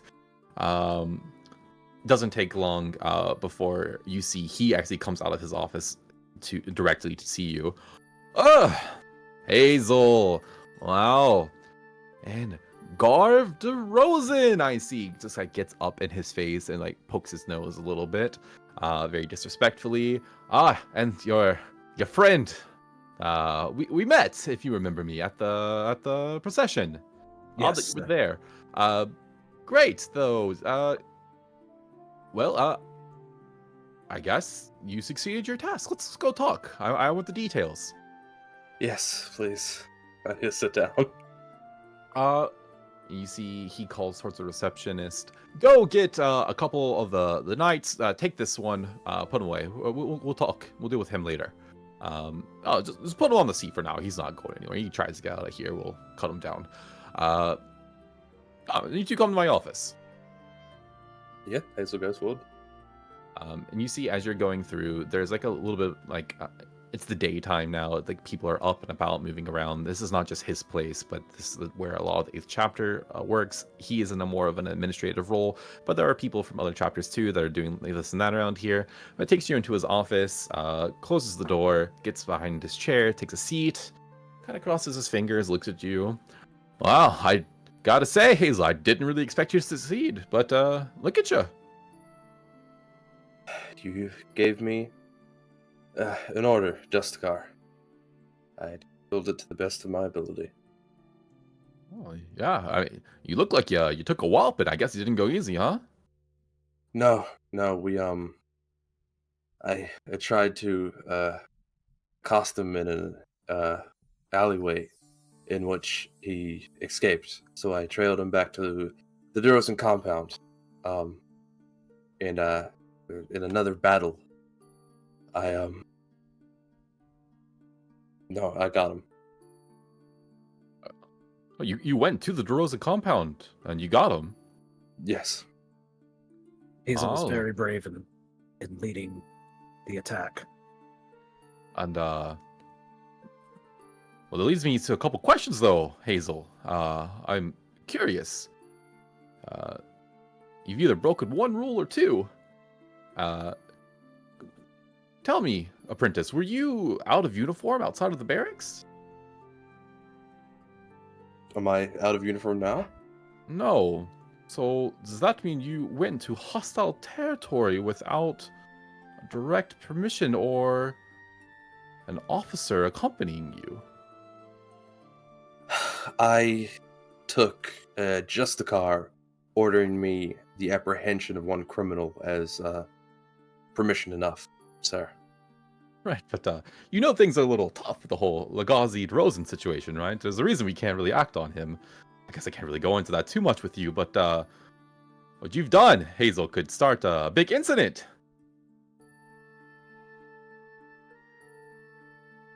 You wanted Garv, I brought you Garv. He's here to back up claims that the incident at the manor isn't all that it seems. I hope that is enough to get some sort of response out of the Emerald Knights to investigate further. I don't really care what happens after that. Snappy, are we? Listen, looks over at Draven. Can you please step out for a second? You can come back in a minute. I need to talk to Hazel alone. Draven kind of eyes Hazel, stands up, exit, but stays near the door to not necessarily listen in, but in case Hazel cries out for help, he will go in. As the door closes, you see Jessica Ethbert kind of stands up, looming large above you, like a smile on their face, and then puts their finger to their lips. and then just gives you a little wink and starts screaming, "How dare you put the entire Emerald Knight Order in danger? You have acted recklessly, you have gone against protocol, you have made a grave error, Hazel. You absolute fool! I should kick you out of the order right now." And just goes on this fucking tirade of like degrading you and all your choices that just happened, talking about how you've put the order in danger for interrupting with the DeRozans, how that there could be hostilities now between the crime families. And then after the tirade ends, they sit down. "We have been trying to get in the DeRozans for so long. Now that we could say that they've attacked one of ours, that they're going to be angry with us. I'm sure they're going to retaliate in some way. This is perfect, Hazel. You've set this up beautifully. This gives us the ammo we need to get Legazi." Like in hushed tones. Glad this worked out for both of us. We can take out the DeRozans. We can start taking out that entire cesspool. Start with them. You know, maybe there's magic users and the other gangs. Clean out the Crimson Cage for the betterment of the city. And you did say we, right? I did. We use this. We find out what's been going on in that manner. That goes right back to those mages. They're going to lose face in this city. We're going to gain power. Our positioning is strengthening, Hazel. You've done great work. Thank you, Mr. Carr. No. You are going to have to take a bad rap for this, officially. But know that I have your back. I can do that. I'm sure it's going to go on your record. You're going to get chastised by a lot of people from here on out. But I'm going to make sure you stick in this order. That's all that matters. You've done good work. Magic or not. I have a plan about that as well. I am trying. Oh, wonderful, wonderful. See what you do, because it is odd that you can't. Not sure what that's about, but we'll talk later, okay? Now get the fuck out of my office! I never want to see you again! I'm done with you. Leave! Hazel gets up, and as she's leaving back, she's like, "Oh, by the way, I broke my longsword." Why would I give you a new one? You won't be with this order for long. Leave my office. I got something better. Puts the battle axe over her shoulder, and she walks out. Contraband. Not really stolen. It is stolen though. That's against the handbook. We don't use those. Yeah, you exit. Draven is right outside the door. You see Draven kind of has like a solemn look on his face hearing, you know, what just happened. Kind of turns to you, huh? I'll tell you a bit more about it later. No, I get it. Yeah. Wait, hold up. One, super. She'll poke her head back into the office. Am I allowed to go? Do I have to stay? Like, where am I? Do I need to be? No, but seriously, do I need to be back here by a certain day or something? Okay. I guess I'll figure it out. You hear like something is thrown out the door as you close it. Okay, I don't know what's happening there, but yeah, let's get back in the car. We'll figure this out. You see like a bunch of the other knights that also just clearly heard this like screaming reverberate throughout this space are just kind of looking at you like, oh shit. She acts like, oh darn, like kick some dirt. You see like the receptionist on your way out like, oh, that didn't go well, did it? I'm so sorry, Hazel. She doesn't even stop in the reception. She just keeps going. I'd say see you soon, but I don't know. Maybe. Luck.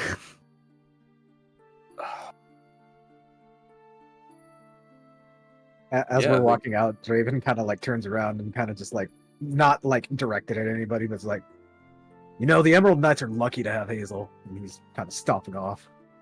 You're like, who's Hazel?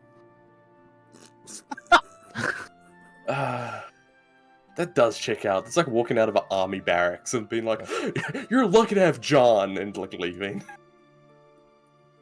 I think once we get out and like we get back into like the wagon and like, kind of the fucking she's gonna get like a little bit like out of hearing distance of the Emerald Keep. Just go, "Woo! I fucking did it!" You good, Hazel? Okay, he had to chew me out for like political reasons, but they've been wanting a reason to attack the DeRozans and the entire Crimson Cage for a while now, right? And I've just handed them the perfect ammo. When the DeRozans officially go to retaliate, they'll have a reason to attack them. I need to take a little bit of heat for it, but Justicar Earthbit promised me that he's not going to let anything happen to me in the Order, and that I'm going to stay for a fact. Oh, okay, that's really good, actually. He said the whole Crimson Cage? Yeah. I mean, he said it was for the betterment of the city. Okay. And you see Draven kind of just like, shit. I think Hazel, not knowing a bit, is going to like lean over to Draven. I know you just joined the Shadow Snake, but we're only going to go after magic users, and then once we kind of disband all of the crime families, I know you don't actually want to be there, you're just doing that because you owe them. But once the heads of the families get disbanded, you won't have to stay anymore. Draven stays quiet for a long while and just says, "Yeah, you're right. Yeah, this is a good thing." But for the rest of the ride, he doesn't say much. Out of curiosity, would I know the presence of magic users in the Shadow Snakes? Oh, there's some. There's definitely some. I think we talked about this before. There's not like Legazi is a leader who is a known rogue mage, so like he has got heat on him with the Knights of the Emerald Order. But every one of the gangs has people who use magic. Every single one of them.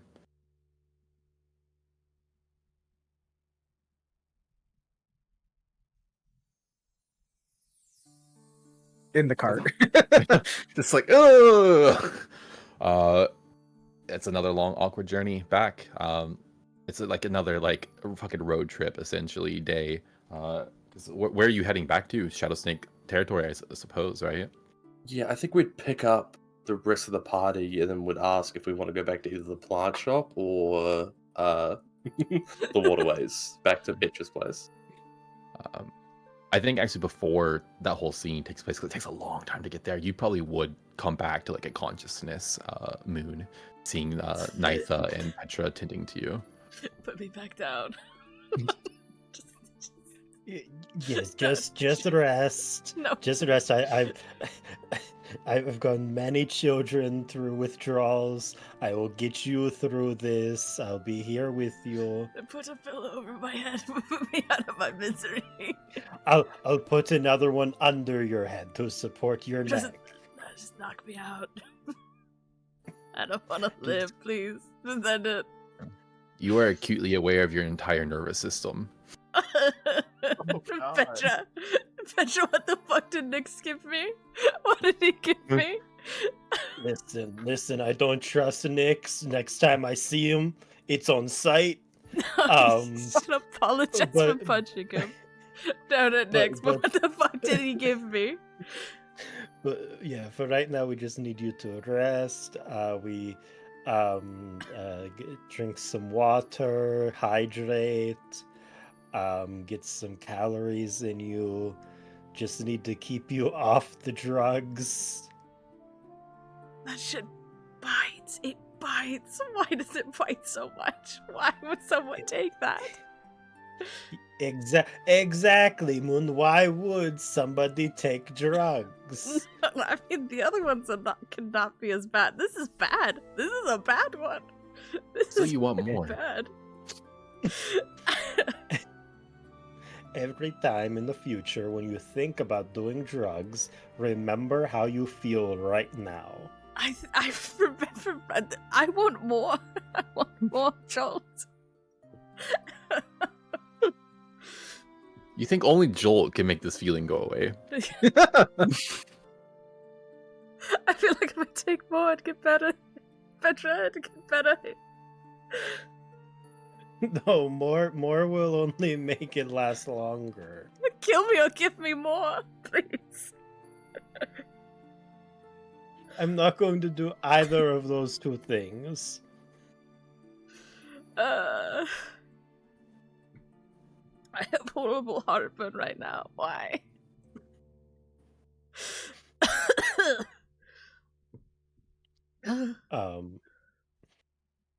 I think Petra is just like using prestidigitation like many different ways on Moon, like using like the because you can like warm up clothing with it, just like keep Moon nice and toasty. Whatever water we have here, I make sure to warm it up and make it taste like tea, even though it's not actually tea. Just keeping Moon alive is the goal. Petra has not slept in over 24 hours at this point. I know, You dude. did It's take a little nap. You did take a little nap. Yeah, just a little one.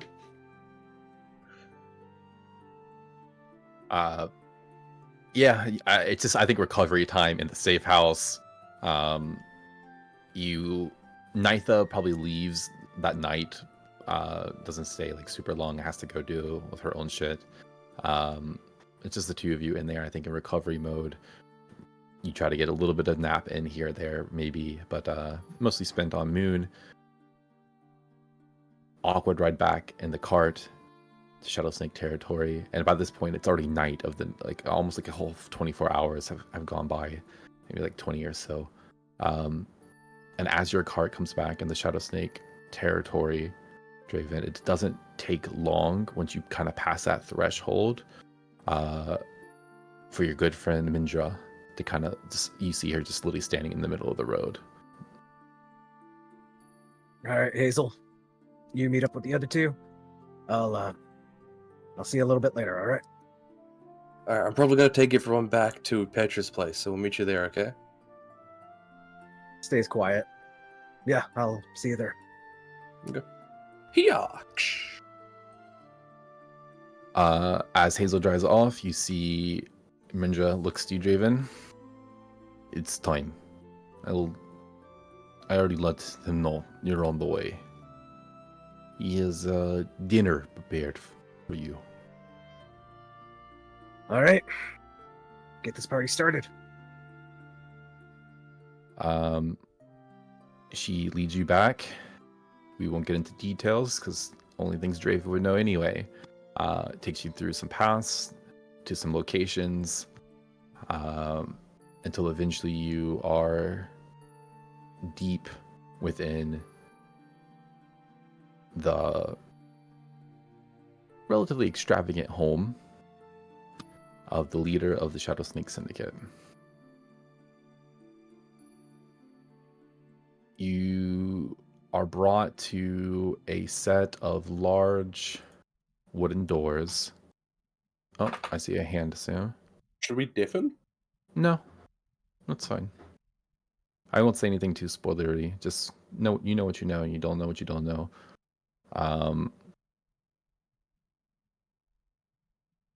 You open up those two doors that you know leads to maybe one of the loneliest places in this entire building.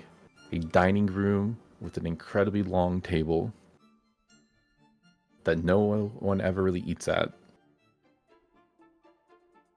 As Mindra opens the door for you, she immediately bows her head and looks at the ground, as if not to make eye contact with who's inside. And you see that elongated table still, with 3 places set for food. One at the far end, one at the other.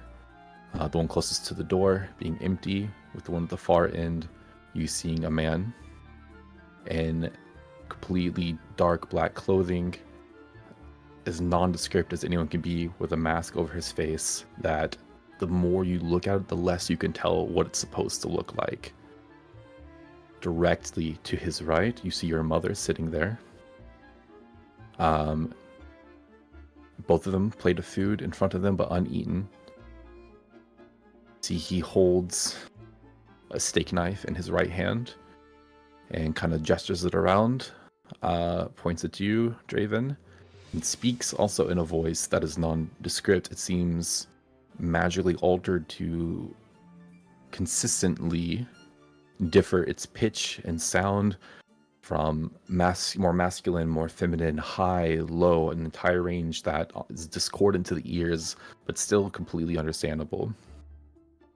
But at that moment, doesn't say a word. Gestures with the knife for you to take a seat. Draven does a similar bow to Mindra, a little bit, not necessarily casually, but a little bit less strict than what she would do. And he goes to take his spot at the table. You see, also does not speak to you in this moment, your own mother, but gives you a look across the table, smiles, tries to be as heartfelt as possible, but you feel that she is in no position to speak at this time. At this moment, after the events of the night, him worrying constantly, this is the first time since, they left the compound that he's really, kind of relaxed, ironically. Just the visage of his mom is enough to kind of calm him down and just kind of bring him back to earth. Again, with the gesture of the knife, points towards your own steak dinner there, indicating that you are to eat. Draven picks up his knife and starts eating very respectfully. Like previously, he's kind of scarfed his food down, but he's being as respectful as possible in this moment. And you get the sense that this is the very first test of are you going to listen to me when I give you an order? And as you sit there and you eat the meal, he waits until you finish, tells your mother to eat as well, which she does so, but does not touch his own food. Sits there with the mask the entire time.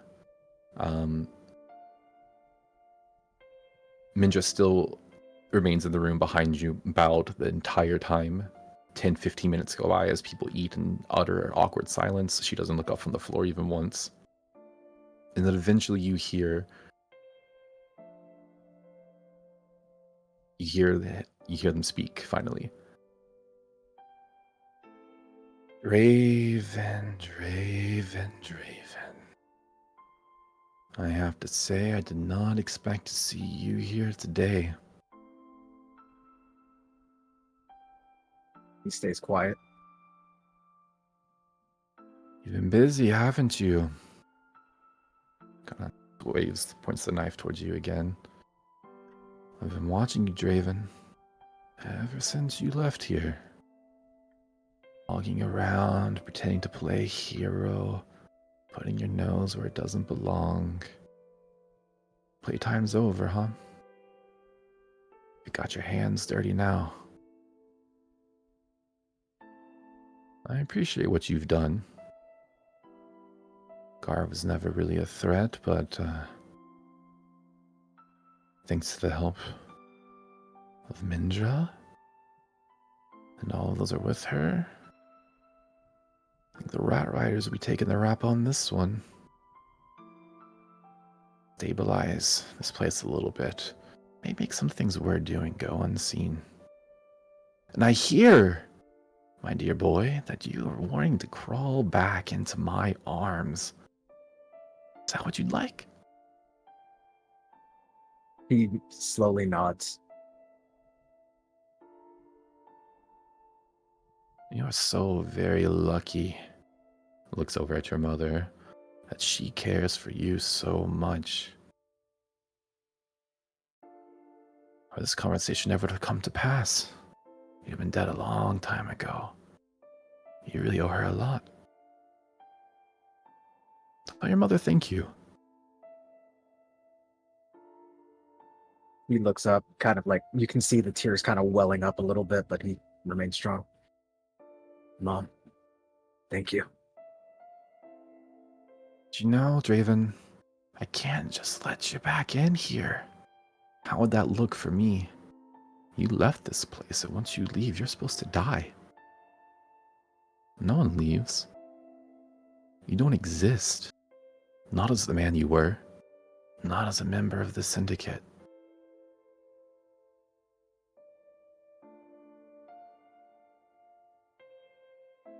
Kind of looks up and looks at him. I can be useful to you. Yeah? Can you? Or are you just going to be another big headache? Another weak point?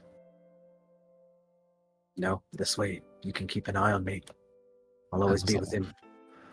It's always keeping an eye on you, Draven. Don't forget that for a second. To think that I wasn't watching. Yes, but now I'll do anything you ask me. And I can provide you information. Mindra, leave. Quickly nods. Goes, closes the door behind her again. What do you think of our friend there, Mindra? I owe her my life. Yeah? I think your mother's rather fond of her as well. Prove your loyalty. Next opportunity you get, she's gone. You're going to take her place. Draven looks down to his plate, his empty plate now, and stays real quiet for a while. Can I offer something else in exchange for her life? I don't think so, no. And Draven kind of puts his hand on the plate and takes the steak knife and puts it over his pinky finger and as well as his ring finger on his left hand. This is my proof of my loyalty. Will you accept it? You said, Draven, you would do anything I asked now. Yet on my first order, you are already disobeying me. You want my trust? Then you'll have to earn it the way that I tell you to. You've always been soft, Draven. You claim to want to be back in the life, but here you are, not being able to get done what needs to be done.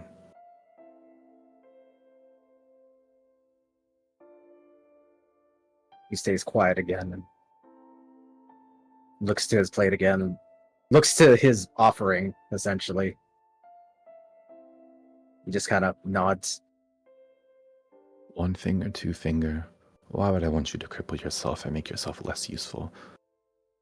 We use that form of branding on the lower ranks.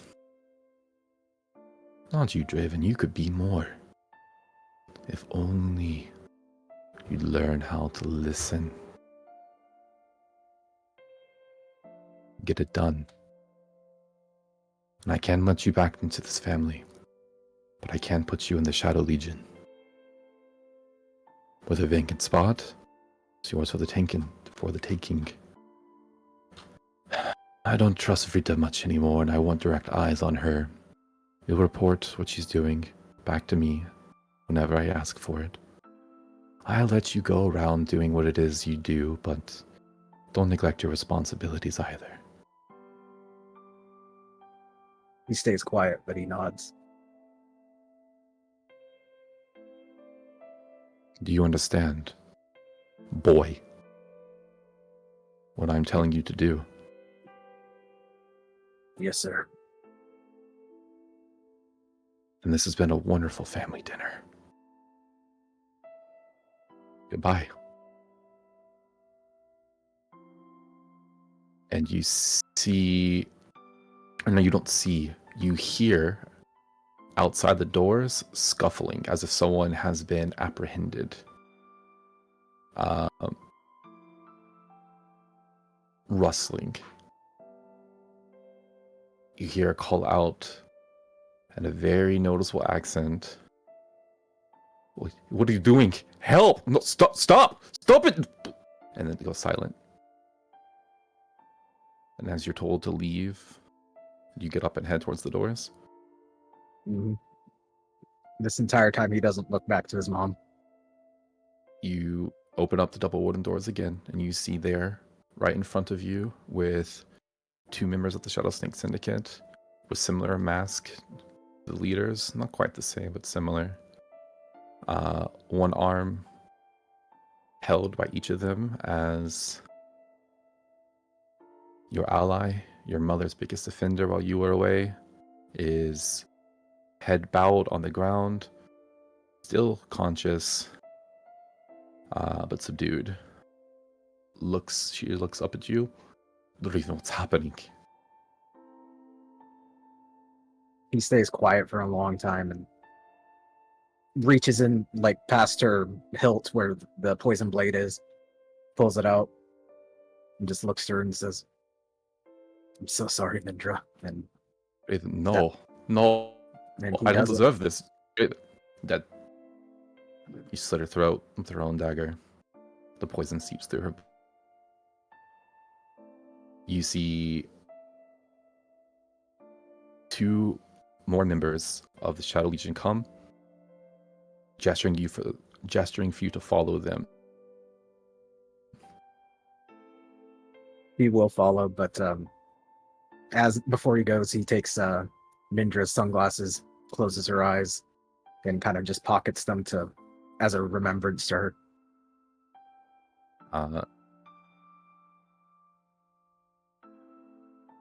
You follow behind them. They lead you to a chamber. Inside of that chamber, you see. Oh no! Did I freeze again? Yeah, just for a little while. Okay, well, But you're good now. bad timing. You see, they take you into a chamber. In the chamber, you see that there is a chair that's essentially inverted, so you could like sit down and like lean forward on it. You see there is a person there who has inks and like essentially traditional tattooing equipment. They gesture for you to sit, and you see the 2 of them begin to like take your shirt off, revealing your back.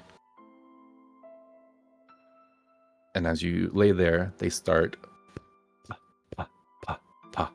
tattooing into you. You get on your back, Yakuza style, huge snake motif that covers your entire back in an hours long, excruciatingly painful session. The branding of being a member of the Shadow Legion, a subsidiary to the Shadow Snakes. Essentially, you know that mostly their assassination branch is what they mostly deal with. And you get this tattooed across your back, and you are full of pain emotionally and physically, and you feel the ink seeps into you in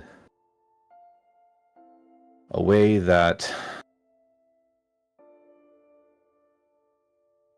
it almost melds with your blood, essentially.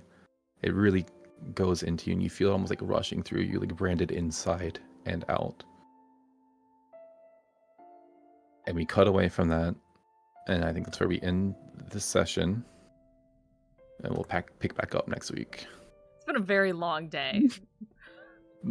It's been a very long day. It's been like 2 days now. Wonderful day.